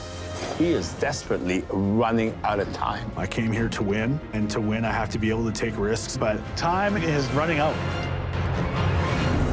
The top 3 are cooking luxurious cheese dishes that they hope will earn them a spot in the finale. 1 cheese, 3 different applications, 1 amazing opportunity for these home cooks to show us who they are. But with time ticking down, Josh is struggling to keep up. Everything's riding on this challenge right now. Being here in the top 3, I'm so close to that win. Definitely not gonna give up now. Cut into the itch. I'm gonna deep fry the ravioli because I want it to be nice and crunchy. And it's either gonna pay off or it might send me home. Almost there, almost there. Going into my mousseline is the goat cheese, heavy cream, and vanilla. And I want to top it off with some nice puff pastry. The puff pastry will go very well with my poached pears and mousseline because it will add texture. My food dream is like a step away right now. To go to the finale would change my life forever. I want that spot so bad. 5 minutes, only 5 minutes left. For the tarte tatin, I've added a bit of cheddar to my crust. It has like a nice brown on it. I feel hopeful. Getting the tartine out of the mold can be quite tricky. That caramel is so thick, it can quite easily stick to the pan. When I've made tarte tatin at home, I've never had like a perfect execution. Feels promising. Jennifer is just about to flip her tarte tatin. It's the moment of truth right here. Ooh, okay. Oh, some of the apples are actually sticking to the bottom of her pan. I just want to fix this as fast as I can. 1 minute, you have 1 more minute. Get going, get going. Josh hasn't even started plating. This is going to be so close. What am I missing? Come on, let's go, let's go. Holy heck. That's good, that's good. 10, 9, 8, 7, 6, 5, 4, 3, 2, 1. Heads up. Wow. I'm disappointed. The puff pastry did not end up on my dessert. I completely ran out of time. Home cooks, that was impressive. Let's see how you did. Jennifer, can you please bring up your dish to the front? I know it's not up to me, but it sure would be cool if this were awesome enough to get me to the finale. I've made cheddar gougères, and I've made a crispy cheddar broccoli with some bacon, and a tarte tatin with a cheddar pastry. Jennifer, you love cheese, don't you? That is true, chef. I like the concept. You took simple things and you added cheese to it. And this is a take, I guess, on cheese and broccoli, right? Yes, chef.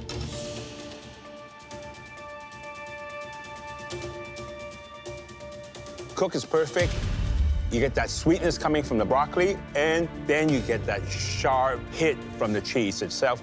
You got the balance of flavor, the seasoning, it's right. Well done. Thank you, chef. I get to try your apple tatine. Let's see how this tatine cuts. That's a good sound.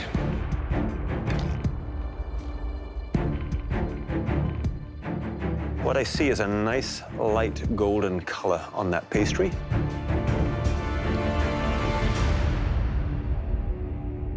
It is very, very good. That apple has become so molten and soft, and there's enough of that savory cheese element that adds just a touch of saltiness to it. This is an excellent rendition of a classic French tartine. Thank you, Chef. So tell me about these gougères. I was trying to capture some of that potato-y flavor near the rind, so it's in the batter, and then I think chips are always best with dip, so it's just some spicy honey and some grapes and pine nuts.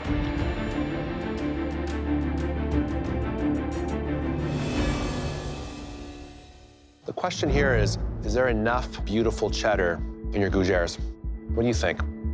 I think so, Chef. I'm not too sure you really nailed it. Okay. The question here is there enough of that beautiful cheddar in your gougères? I think so, Chef. I'm not too sure you really nailed it. But technically, these are very textbook. They're airy, they're light. I just want more of that cheese. Okay. It doesn't feel like the bat flip level home run I have felt a couple other times in the kitchen, but it feels like I did a good job. Andre, please bring your dish to the front. Everything is riding on this one dish right now. My place in the competition and my ticket to the finale. You had the advantage, the cheese, which you don't usually cook with. Not working with cheese at all is a big disadvantage, but I just hope that I created something that could beat both of them.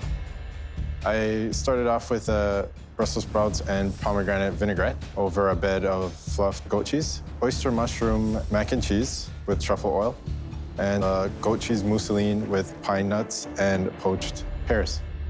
I can't resist having a macaroni and cheese. I'm gonna take a really big bite. That's very nice. First, the pasta cooked to perfection, okay, al dente. And that gray owl, it's a very, very mild cheese. But this seasoning, perfect. Wow, thank you. I am going to tuck into those Brussels sprouts. Let's see how this combination works. Your Brussels sprouts could have done with a little bit more charring in the pan. Okay. Other than that, this is a knockout little dish. Seriously? It has flavor from the bitter notes that you get with the Brussels sprouts, but then the creaminess of that gorgeous ash-aged goat cheese just sort of wraps around that Brussels sprout and says, I love you. Thank you, Chef. I'm gonna try the poached pear. What did you poach it in? I poached it in honey. Is this what you envisioned? No, I actually wanted some crumble. Well, how come that didn't make it onto the plate? Time. Time. Yep. Time escaped. First time has really hit me.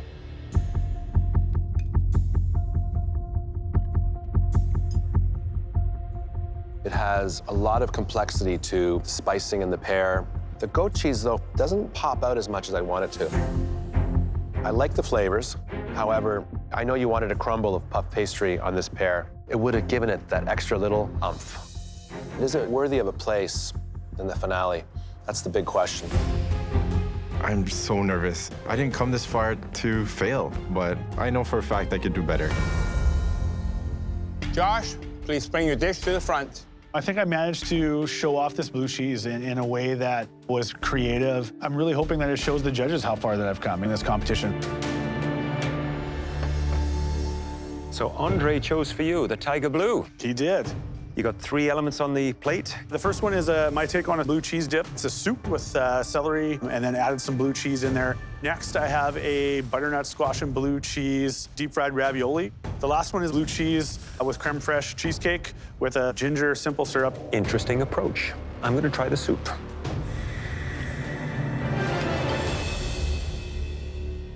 The soup, you say, is a celery base, which is a challenging ingredient to make a soup from. Just because there's a lot of water content to it, I find the thickness of the soup to be on the thinner side.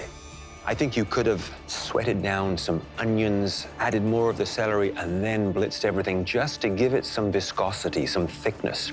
Although the cheese has a really nice note. There's no doubt there's blue cheese in there. Josh, thank you. Okay. Walk me through how you made this ravioli. The filling is a roasted butternut squash, nutmeg, and a little blue cheese. And then I deep fried it, drizzled it with honey and a yogurt and blue cheese sage cream underneath.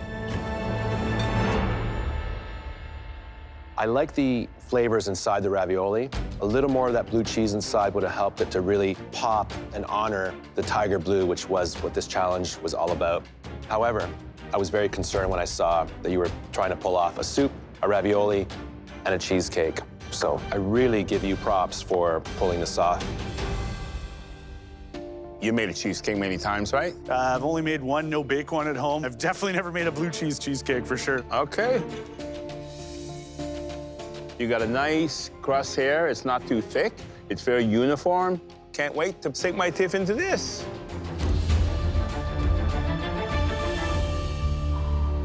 It's very good. I definitely get the blue cheese, which is very important because that's what you're paying homage to. It's very smooth and it's not grainy. Very good job. Thank you, Chef. You know, there was a couple little things that I definitely could have done better, but I'm just hoping that this dish gets me to the finale. Well, we need a few moments to discuss. In my head, I'm coaching myself to accept whatever happens, but going home would be, like, super duper sad. One of them reached very, very high, was very ambitious. The taste was there. You know, I've been dreaming of this moment forever. It's been 6 years, and the last part of the dream is winning MasterChef Canada. There were some outstanding dishes. The use of the cheese, inventiveness, creativeness, plating. It absolutely does come down to the final execution. My gut is telling me that I have the flavors, I have the presentation, and hopefully that's enough to get to the finale. Do we all agree?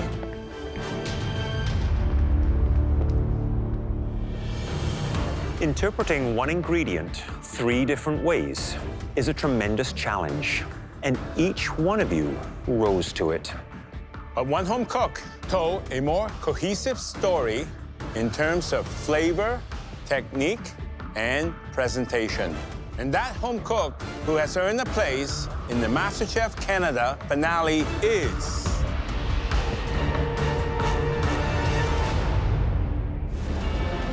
One home cook told a more cohesive story in terms of flavor, technique, and presentation. And that home cook who has earned a place in the MasterChef Canada finale is...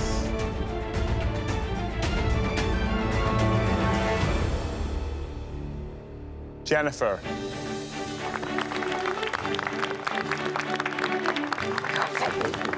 Jennifer, please come up here and get your chef's jacket. Okay. I'm cooking in the finale. Putting the chef's jacket on is so cool. This is such a singular experience. That kind of enjoyment and meaning and working so hard at something you care about, it's just precious. Good job.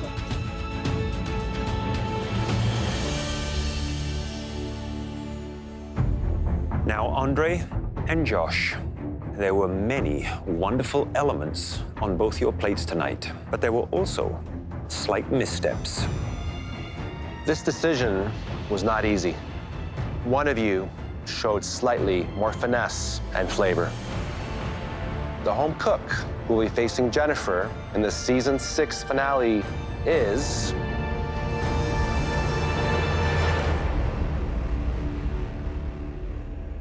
Andre.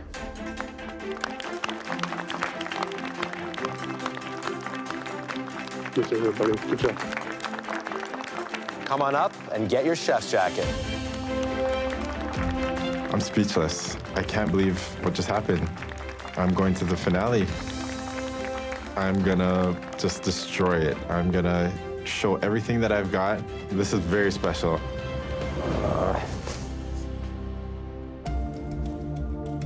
Josh, you are the definition of perseverance, and you definitely showed that applying for this competition 6 times. And boy, are we glad that you did. You proved again and again that you deserved to be here. And I also know the entire province of Saskatchewan is bursting with pride. Thank you guys for giving me the chance to come here and show you my passion for food. Just want to make myself, my family, and my province proud, and it's something I'll carry with me forever. We're gonna miss you, Josh. Get up here and say goodbye. Daddy made it on MasterChef. I feel really proud about making it this far. Big guy on the pizza dough. Top 3 is amazing. I really feel that I've shown my kids to never give up on your dream. Thought you said you don't bake. As you can tell by my physique, I eat a lot of baking. Leaving this kitchen, I'm way more of a well-rounded cook. Wow, you really honor that ingredient. It's like a symphony of flavors happening in my mouth right now. It's been an experience of a lifetime.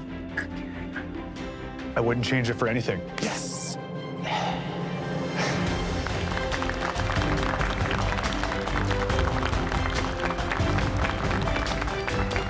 It's just been an amazing experience. I'll be telling stories about it till my wife tells me to stop talking about it.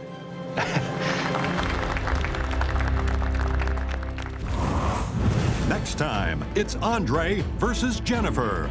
In the culinary clash the country has been waiting for. The MasterChef Canada finale. With $100,000 and the title on the line. I'm ready to give it all. I can't wait to get out there. You got this, Jennifer. Now I get to be in the finale. Canada's new Master Chef is...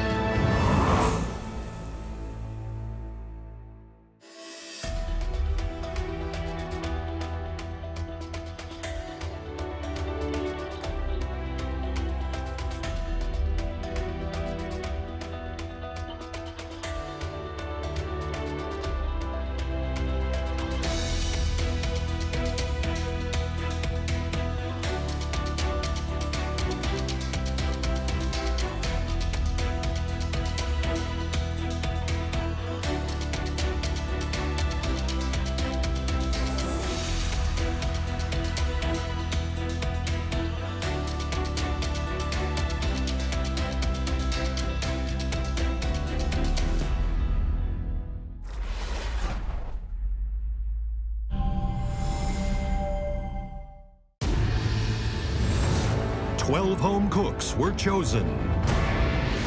One by one, they were eliminated. Good luck, guys. Tonight, Canada's top 2 home cooks will go head-to-head in the most spectacular culinary battle this country has ever seen. You're watching the MasterChef Canada finale. Here it comes.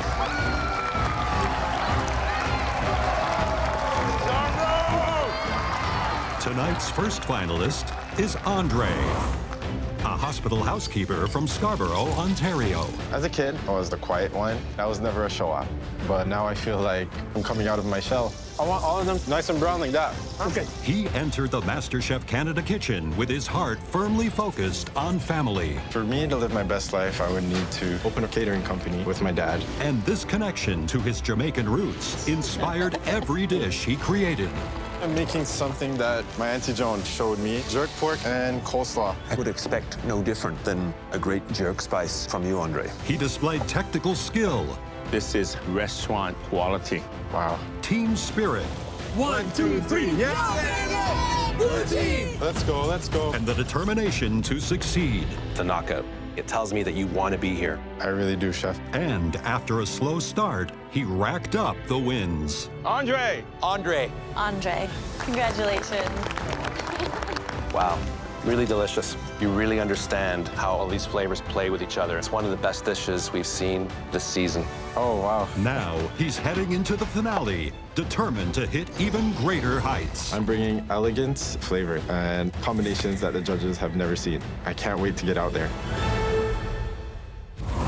But Andre has some serious competition. The second finalist is Jennifer, a government policy analyst from Kingston, Nova Scotia, who came into this competition brimming with ideas. There's this backlog of expression that needs to come out. And MasterChef Canada provided the perfect canvas for her creativity.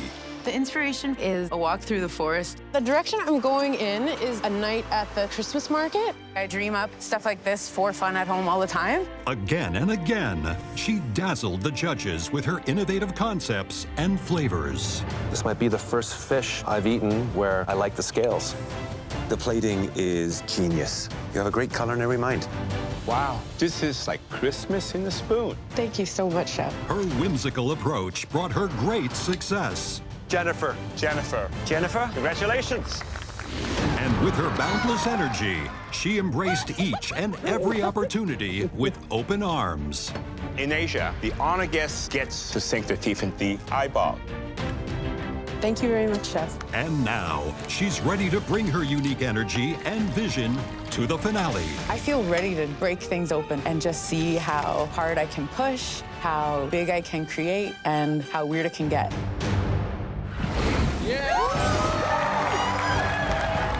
Tonight, one of you will push yourselves over the threshold to make what once seemed impossible come true. By the end of this night, one of you will enter even more elite territory by winning $100,000, a spectacular trophy, and the life-changing title of Canada's next MasterChef. Yeah. You fought hard to be the last two standing, but you're not facing the battle without support. The 10 home cooks up there were your competitors, but also allies and friends. Chanel, you picked Jennifer as a winner. Why? It's so rare to meet someone that can express their true self so exquisitely, and I know she made me look at food differently. I mean, she changed me, so Jennifer, you're gonna kill it. Thanks so much. Chrissy, you made it all the way to the top 4 in this competition. Did you notice a real spurt of growth in Andre near the end there? Yes, too much, actually, and that's why I'm up here. As soon as he finally was just like, I need to be who I am, he's just soared ever since. As gratifying as it is to have your fellow home cooks in your corner, they're relatively new to your food journey. So we've also invited the people who've been along for that ride from the beginning. Jennifer, you have a whole lot of loved ones here to support you. Your partner, Logan. Your friends, Keenan, Teresa, and Mark. And your brother, Lucas. My brother came here all the way from Fredericton, New Brunswick. Oh my God, everybody! You guys! This is the best. And Andre, here tonight for you is your wife, Crystal, the one and only Aunt Joan, your mother-in-law, Larissa, father-in-law, Vincent, your dad, Tony. Oh my gosh, my dad is here. I mean, he started everything for me in the kitchen. My wife is here, her parents, and my lovely Auntie Joan. This is just a perfect day. Andre, how does it feel to have your dad by your side? It feels amazing. I don't think he's ever seen me cook. He always eats what I make, but I don't think he's actually seen me show my passion and make something wonderful. I'm here to see that. And Joan, Yes. how does it feel to see him here wearing the chef coat in the finale? I am very proud. I thought he could do it. I hoped he would do it, and he's done it. He's here. It's fantastic. Lucas, you grew up with Jennifer. Did she always have that incredible imagination growing up? If you want to be proven wrong and you want to look foolish, you just tell Jen that she can't do something. Jen has always been ahead of her time creatively and as a person. I love her so much. I'm so proud of her. Thank you so much. So Jennifer, what does it mean to you to have all your family here? I wouldn't be here without... Sorry. I wouldn't be who I am, and I wouldn't be able to do the things that I've done here if it weren't for these people. They're amazing, and I feel very lucky to have them all in my life. We're so proud of you. So proud of you, Jen. Families, it's time to get down to business. You have a front row seat up there in the gallery. Safe from elimination.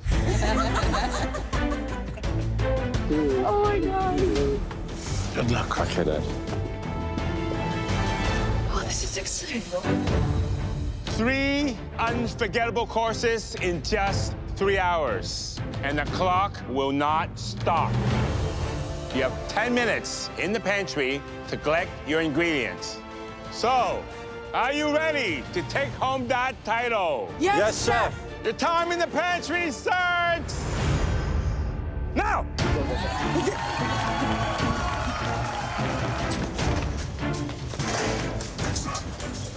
Garlic. May the best home cook win. It's gonna be Andre. What else? Onion powder. He moves like a chef, acts like a chef, talks like a chef. He's capable of such great things. Any sugar? What most impresses me about Jennifer is how poetic she is with her food, the way she conceptualizes it. It's really, really unique. I just want this whole thing, actually. Andre deserves to be in the finale. He's getting back to his roots and cooking the food that he loves to eat. But I'm on Team Jennifer because watching her cook is magical, and her food tastes amazing.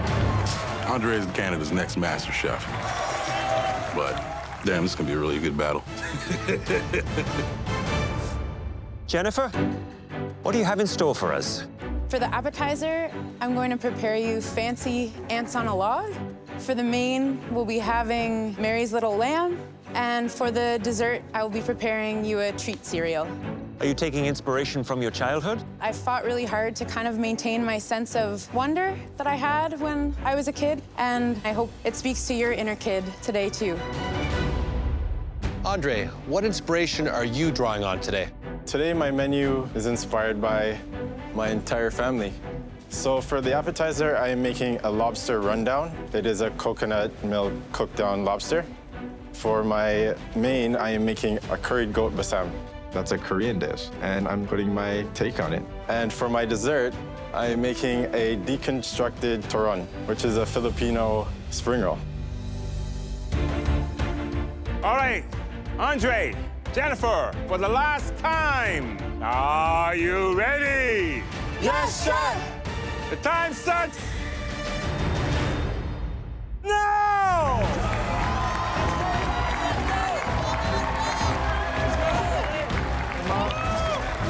This is a 3-hour cook. They do not stop. This is going to be absolutely fascinating to watch. These two home cooks really have very unique and different styles. I am making fancy ants on a log.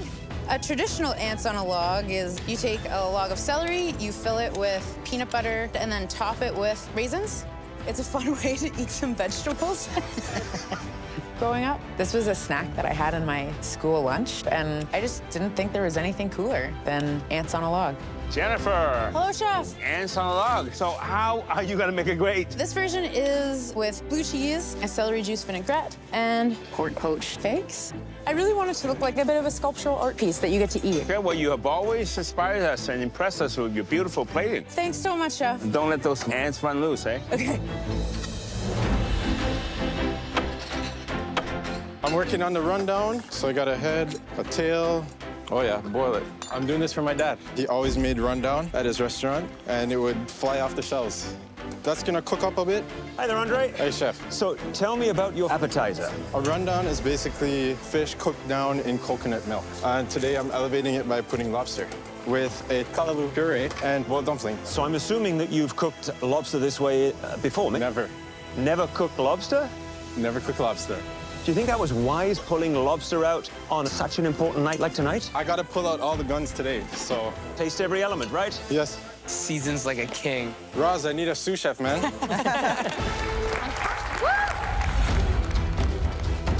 100%, the hardest part of the appetizer for me is the celery.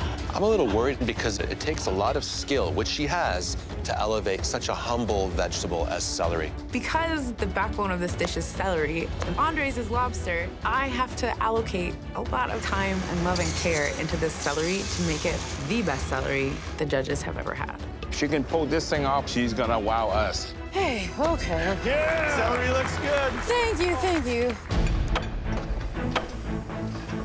I'm making the dumplings today like some gnocchi. It should take about 5 or 6 minutes to get a nice cook on it. Dumpling time.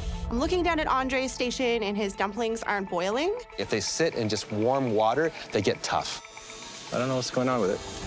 Not a good move. That's not good. I'm trying to shoot for the stars right now. I cannot make any mistakes today. Oh, dear. It's round one of the MasterChef Canada finale. Andre, you got this, bro. Oh, yeah. With Jennifer's childhood-inspired ants on a log dish Got this. up against Andre's Caribbean-inspired lobster rundown. Yeah, I can smell it now. Yeah. Oh, yeah. But it's his dumplings that may be in hot water. I don't know what's going on with it. My water's not boiling. Oh, dear. You need that heat of that water just to almost put a seal on them and allow them to cook slowly from the outside into the center. I want to make sure that it's cooked properly. So I change burners and I put it on the blast burner and I crank it up. Good. Do your thing.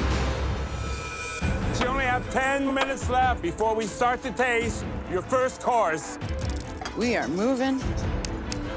Time is the most important ingredient in this kitchen. Jennifer, what's next? I'm gonna make a blue cheese mousse. Way to stay focused. You got it. I still have to do so many other components. Almost. My brain is just in this mode. Good job, Jennifer. Good job. Look at those tails of lobster that he's just cooked. They look spectacular. He has amazing intuition. Oh, nice and soft. I'm gonna start plating. 5 minutes. You only have 5 minutes before the first course. Both Andre and Jennifer right now are feeling the heat. Everything has to be beautiful because this is such a simple dish. More salt. I want all of the bites to be perfect and all of the bites to be just a little different. Okay, here we go. 1 minute. 1 minute. Service is coming to pick up your dishes. You got this. Come on. Nice. That looks amazing. Wow. Thanks, guys. Looks fabulous. Thank you. 10, 9, 8, 7, 6, 5, 4, 3, 2, 1. Hands up. Andre, Jennifer, please keep cooking. We'll excuse ourselves to the banquet room while we try your appetizers. I think the way I treated every element on this plate makes it a finale-worthy dish. I hope so. I don't care that I never cooked lobster before. This is my last cook in the MasterChef Canada kitchen. You gotta go big or go home. First up for tasting is Andre's Lobster Rundown with a coconut callaloo puree on a bed of boiled dumplings. I love what I see on the plate. It's Caribbean Carnival. It's all about those great colors. And I think the proportions are really spot on. You can see there's a lot of imagination behind the dish.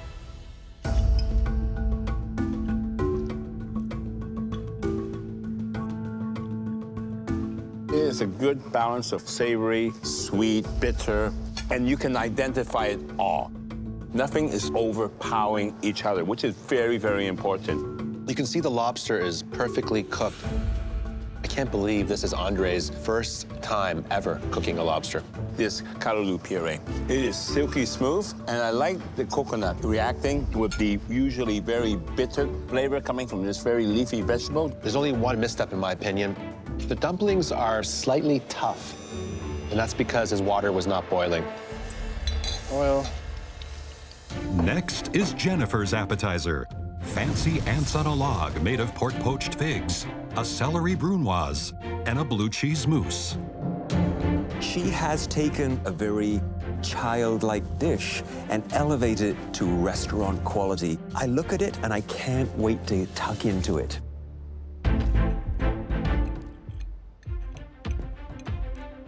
It seems almost simple in the beginning, but once you taste it, you realize the complexity, the fine detail, and the finesse to it. In there, you get so many complex textures. I get the crunch from the walnut and the celery.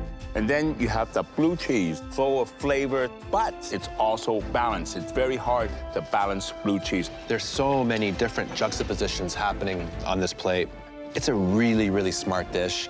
I mean, this is the kind of dish that you could see in, may I say, a Michelin-starred restaurant. This is just spectacular. When I tasted the lobster, I thought, how is a celery and blue cheese dish going to compete with a dish of Andre's caliber and quality? Any ingredient in the right hands can be sensational. Let's get back out there. Woo! Come on, guys. Good job, guys. Come on, come on. Good job. Boy, Andre. Okay, what's next? Lamb. I'm making Mary's Little Lamb. This course is really different than the appetizer course. This course has a zillion elements. It's going to be lamb shanks with hay-smoked oats, some sour cherries, some demi-glace cherry glaze, and some mint fleece. They all require a lot of time, effort, and care. It's game time. I think it's going to be worth it in the end. Doing great, Andre. You got it. These ones are a little too big. Everything got to look good. Keep going, keep going. Two different approaches. Jennifer is going very conceptual, and Andre is going rustic, Caribbean. But the flavors that he knows and loves. I'm making a curry goat bossam. My wife is inspiring this dish because she always takes me out to a million Asian restaurants. Yeah. I'm bringing a Jamaican curry goat dish into a Korean dish. Nice knife skills. My bossam platter will be made up of goat two ways. I'm braising goat loin and I'm currying goat. Also caramelized kimchi, that hot, a green mango salad, and a green onion ginger sauce.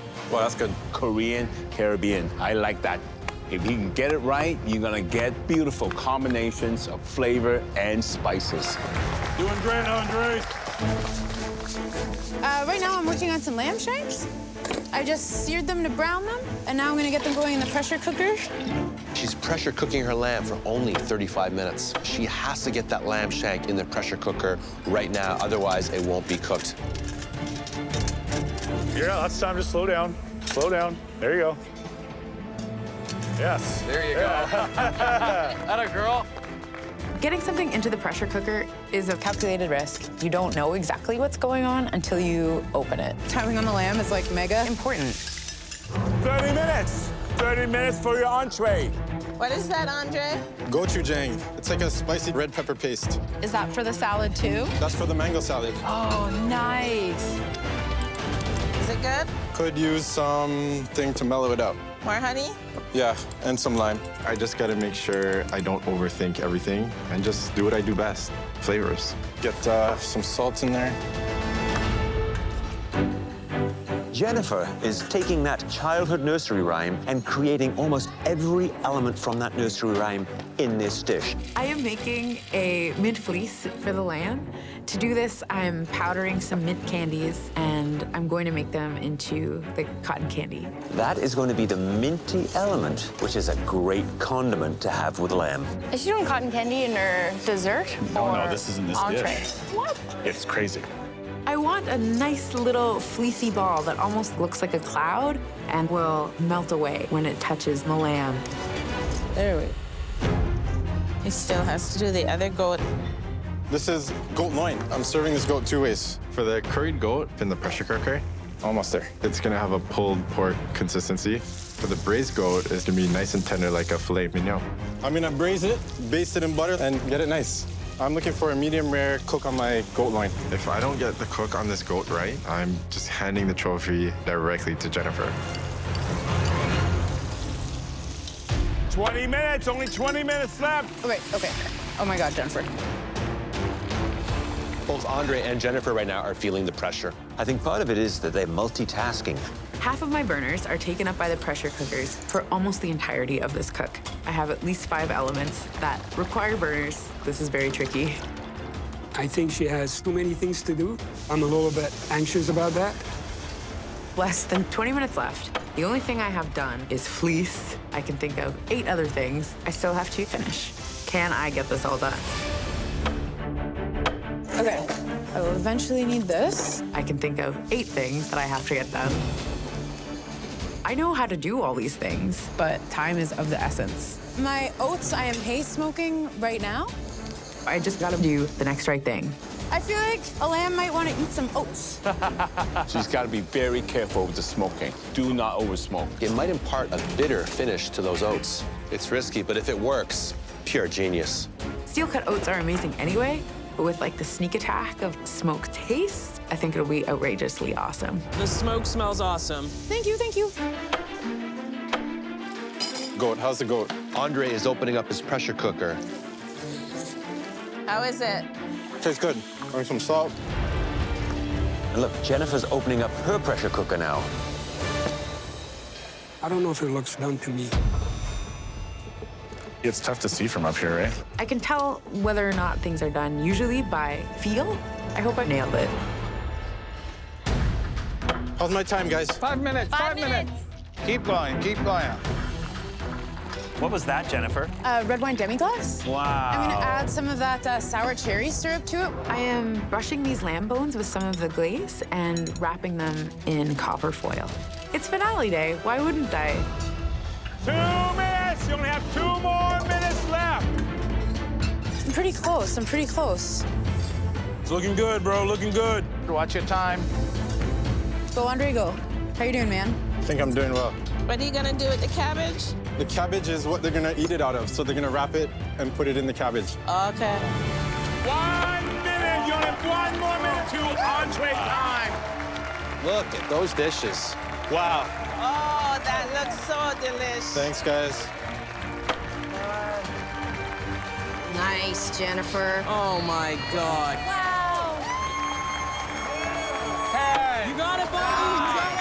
8, 7, 6, 5, 4, 3, 2, 1. Hands up. That's it. Yes. Don't let up now because dessert is going to be served in 1 hour. The judges will now head to the banquet room to taste the entrees. Okay, Bosam has probably never been seen like this before. I think the judges will really like it. At the start of this, I thought this dish might be a bit impossible because there was just so many elements, but it did all come together. I just really hope they love it. Jennifer's entree is up first.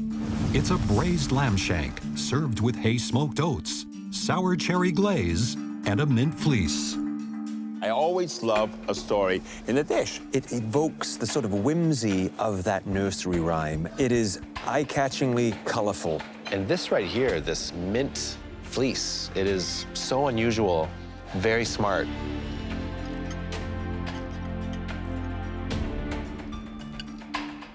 Oh boy. This lamb is undercooked, is slightly rare. Oh man. In the middle, my lamb is slightly undercooked.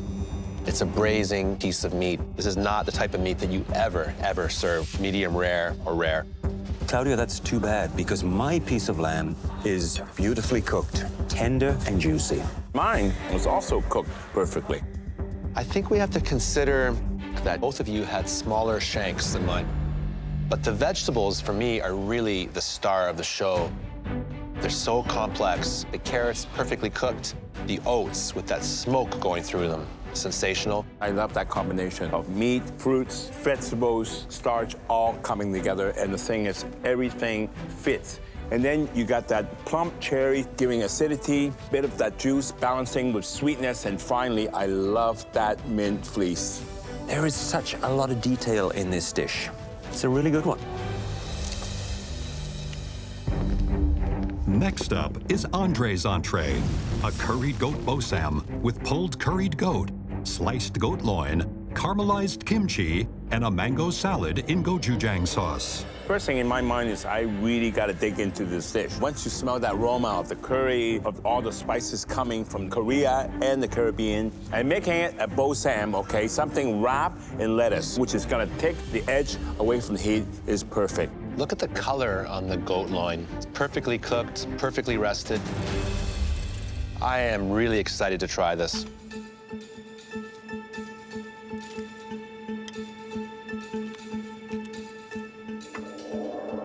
I gotta tell you, the flavor is out of control.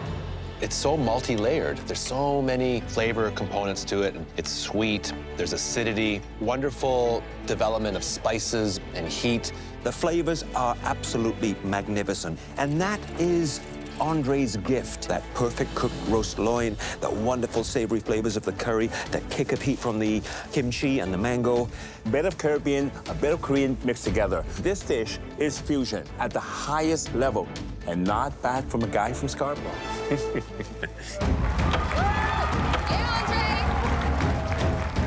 Oh, that's nice. Woo! This is like the home stretch. I really hope that the judges enjoyed what I made for them. Come on, let's go.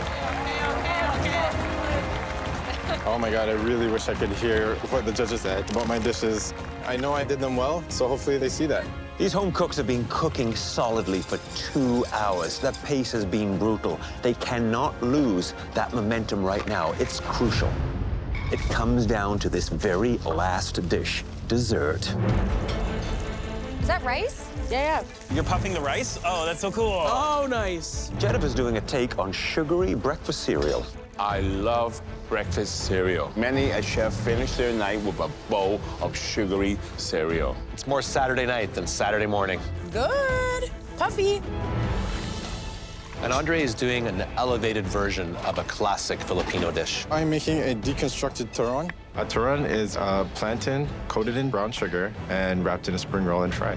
Hey there, Andre. Hi, chef. So was this something that you would eat growing up? Since I met my wife, her mom has made it for me almost every single week. So how are you going to make it really special? The Jamaican part of this is the grapefruit soda snow, and I have a stout and coconut condensed milk sauce here, and I have a nice Irish moss red seaweed ice cream to go with it. They sound like amazing, unusual ingredients all coming together. Yes, chef. Good luck. This is my first time making ice cream and the grapefruit snow, and yeah, I just hope it turns out well.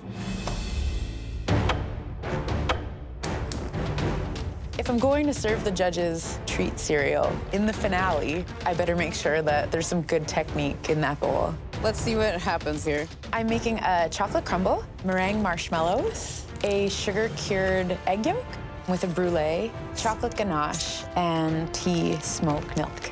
Jennifer, Hello, Chef. okay, How tell are me, you? why tea smoked milk? Something that I think is so nice after a meal is a sweet and a tea. And I use my favorite tea, which is birthday cake flavored. I just think it pairs really well with this. You got a lot going, you got a lot of treats coming. I can't wait to taste this. Yes, chef. How do you think of smoking milk? Oh, I don't know what happens in there, really. I don't. Look, Andre is using 5-spice powder to flavor his waffle. What a great idea. And 5 spice is used a lot in Chinese cuisine. What I love about this waffle is I've never seen a Chinese 5-spice waffle before. 5 spice is similar to allspice. It's quite strong. He's got to be very careful. Use too much, it's going to be bitter and nasty. Okay, that's the last one, man. Both Andre and Jennifer have a multitude of garnishes and ingredients to finish their dessert. They really need to move fast and efficiently right now. I'm just flipping the sugar-cured egg yolks to make sure they all get enough time in the sugar. Putting it onto the sugar, it creates a light skin around that egg yolk so it doesn't burst. I'm going to melt some sugar and do a little brulee on top of it for a bit of crunch. Nice. 10 minutes left for dessert. Keep going, keep going. It is neck and neck in this kitchen right now. They have just under 10 minutes left. This dessert is pretty bold. It looks very simple, but it's pretty complex. Oh, shoot. That one's not ready. I'm gonna refreeze this. My grapefruit ice isn't frozen very solid, and I'm worried that I'm not gonna have enough time. You can see how hard Andre is working. My entire MasterChef journey is riding on this one dessert. Andre and Jennifer are racing to finish a grueling 3-hour finale cook that will determine which of them takes home a $100,000 prize and the title of Canada's newest MasterChef. The final dish, your dessert, has to be ready in 2 minutes. You got it, Dre, come on. 2 minutes? Oh, that's nice. Cannot find words to describe how I feel. I've never been so proud of Andre in my life. Come on, Andre. Go for it.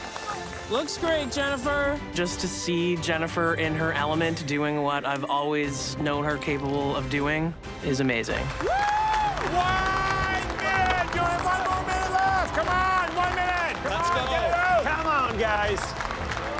Look how soft that ice cream is that Andre's scooping out. It looks gorgeous. Let's go! Wow. These dishes look pretty incredible to me. Yes, Jennifer! 15 seconds! Finish strong, finish strong. 10, 9, 8, 7, 6, 5, 4, 3, 2, 1. Hands up! Amazing. That was incredible.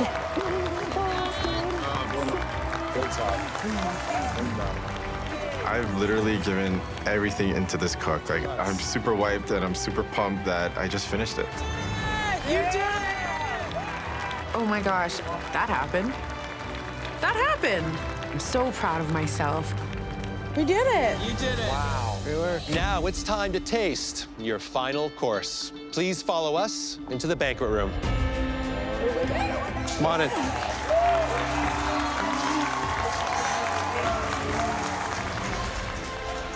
I feel so grateful and excited. Like, emotional roller coaster doesn't quite capture it. It feels like when I used to do track and field in high school, just feel nerves all over. Well, Jennifer and Andre, I bet you're dying to find out what we think of your first 2 courses. Let's start with the appetizers. Andre, your lobster and callaloo rundown was bright, colorful, and packed full of flavor. Wow. You know, I really enjoyed the rundown sauce. I just wish there was more of it. And there was one little misstep on your plate. It was those dumplings. They were a bit tough. Jennifer, after tasting Andre's succulent lobster, we weren't sure how celery was going to compare. But your ants on the log won over even the demon chef.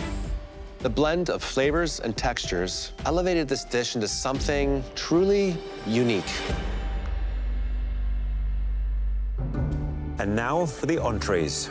Fusion done poorly can be more like confusion, but this was not done poorly. You took the best from Caribbean and Korean cuisine and put it onto one plate. I just couldn't stop eating it. I finished the entire plate. Oh my gosh. And there's no better compliment than an empty plate. Oh, thank you. Jennifer, we've come to expect every dish that you create to tell a beautiful story. And this one was no exception. And your flavors, perfect.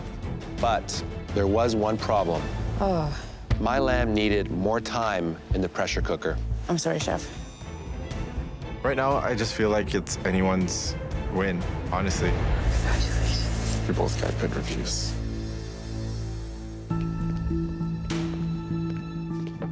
Andre, please tell us about your dessert. Today, I have a deconstructed toron. I paired it with a stout sauce, also a Chinese 5-spice waffle, some caramelized plantains for the crunch, and the snow is a grapefruit soda snow. I'm a sucker when it comes to the desserts, and I just love a really well-presented dessert. And this looks inviting. It looks fresh, it looks clean. Well done. Thank you, chef.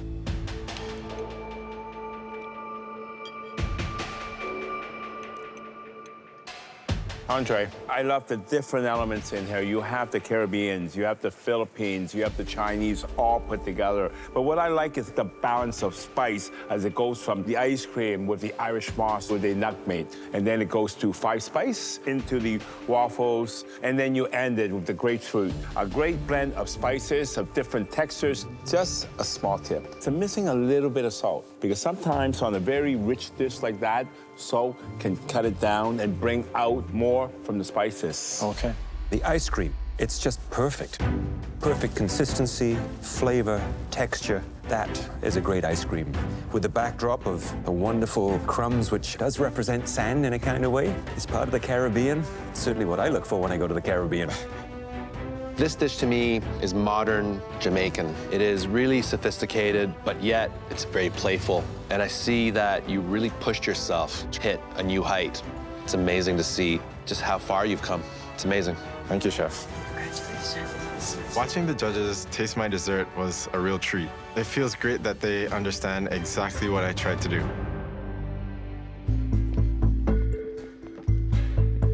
Jennifer, please describe your dessert. Tonight, I've made one of my favorite dishes, treat cereal.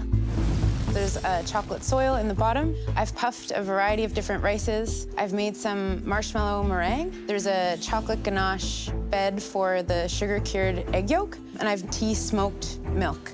This isn't just a dessert, this is an experience. Oh. Wow.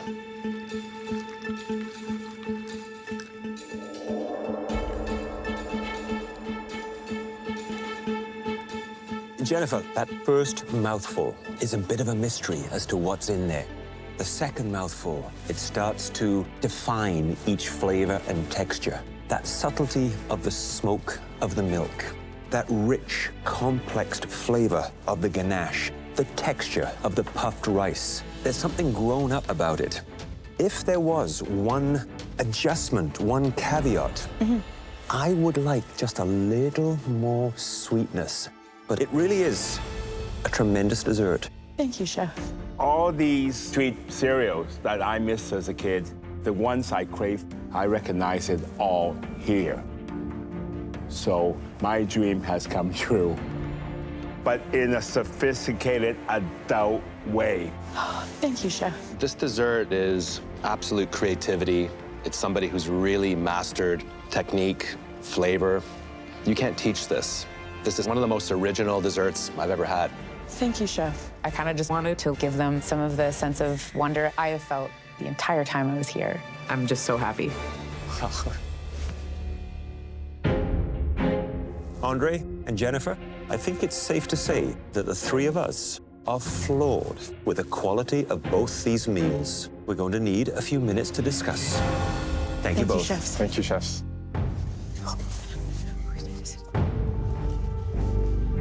So, Andre's flavors were just explosive. They just transported you to the Caribbean. He was able to deliver bigger flavor impact. I've given my all in this entire competition, and especially today, I poured it all out there. This is the best cook I've had. I want this title because it will change my entire life, and not only mine, my wife's and my entire family. Jennifer had a great story, but also she covered every single taste and everything came together. Jennifer is the most creative home cook we've seen in 6 seasons. Being at MasterChef Canada has changed me. I didn't know that I could do all these things, and I didn't know that I was defined by my creativity. It's hard to imagine life not being different after this, because I'm different. I think we have to consider the culinary journey that both Jennifer and Andre took us on. One just had that slight edge for me. It's really, really tough. Jennifer and Andre, the two of you came here with a dream. You knew you had potential in the kitchen, and you wanted to turn that into a life-changing reality.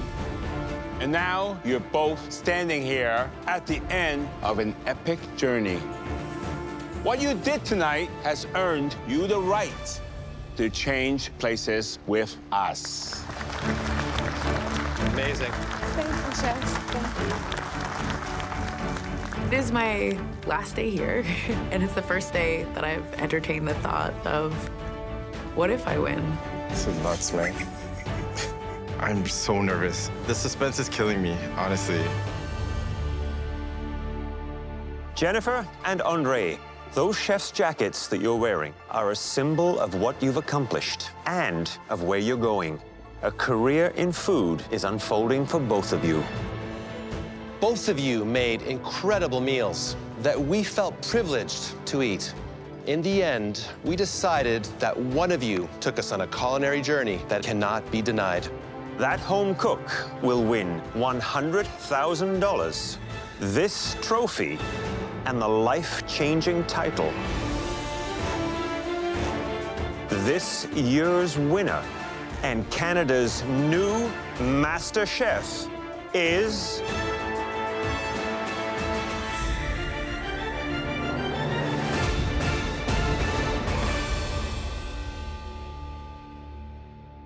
Jennifer.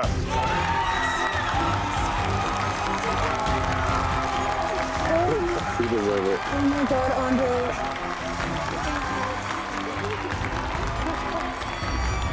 Oh my God, I'm MasterChef Canada. Congratulations. Thank you so much. Thank you so. I finally figured out what I want to be when I grow up. Or like not totally grow up, but you know, I figured out what I want to do anyway.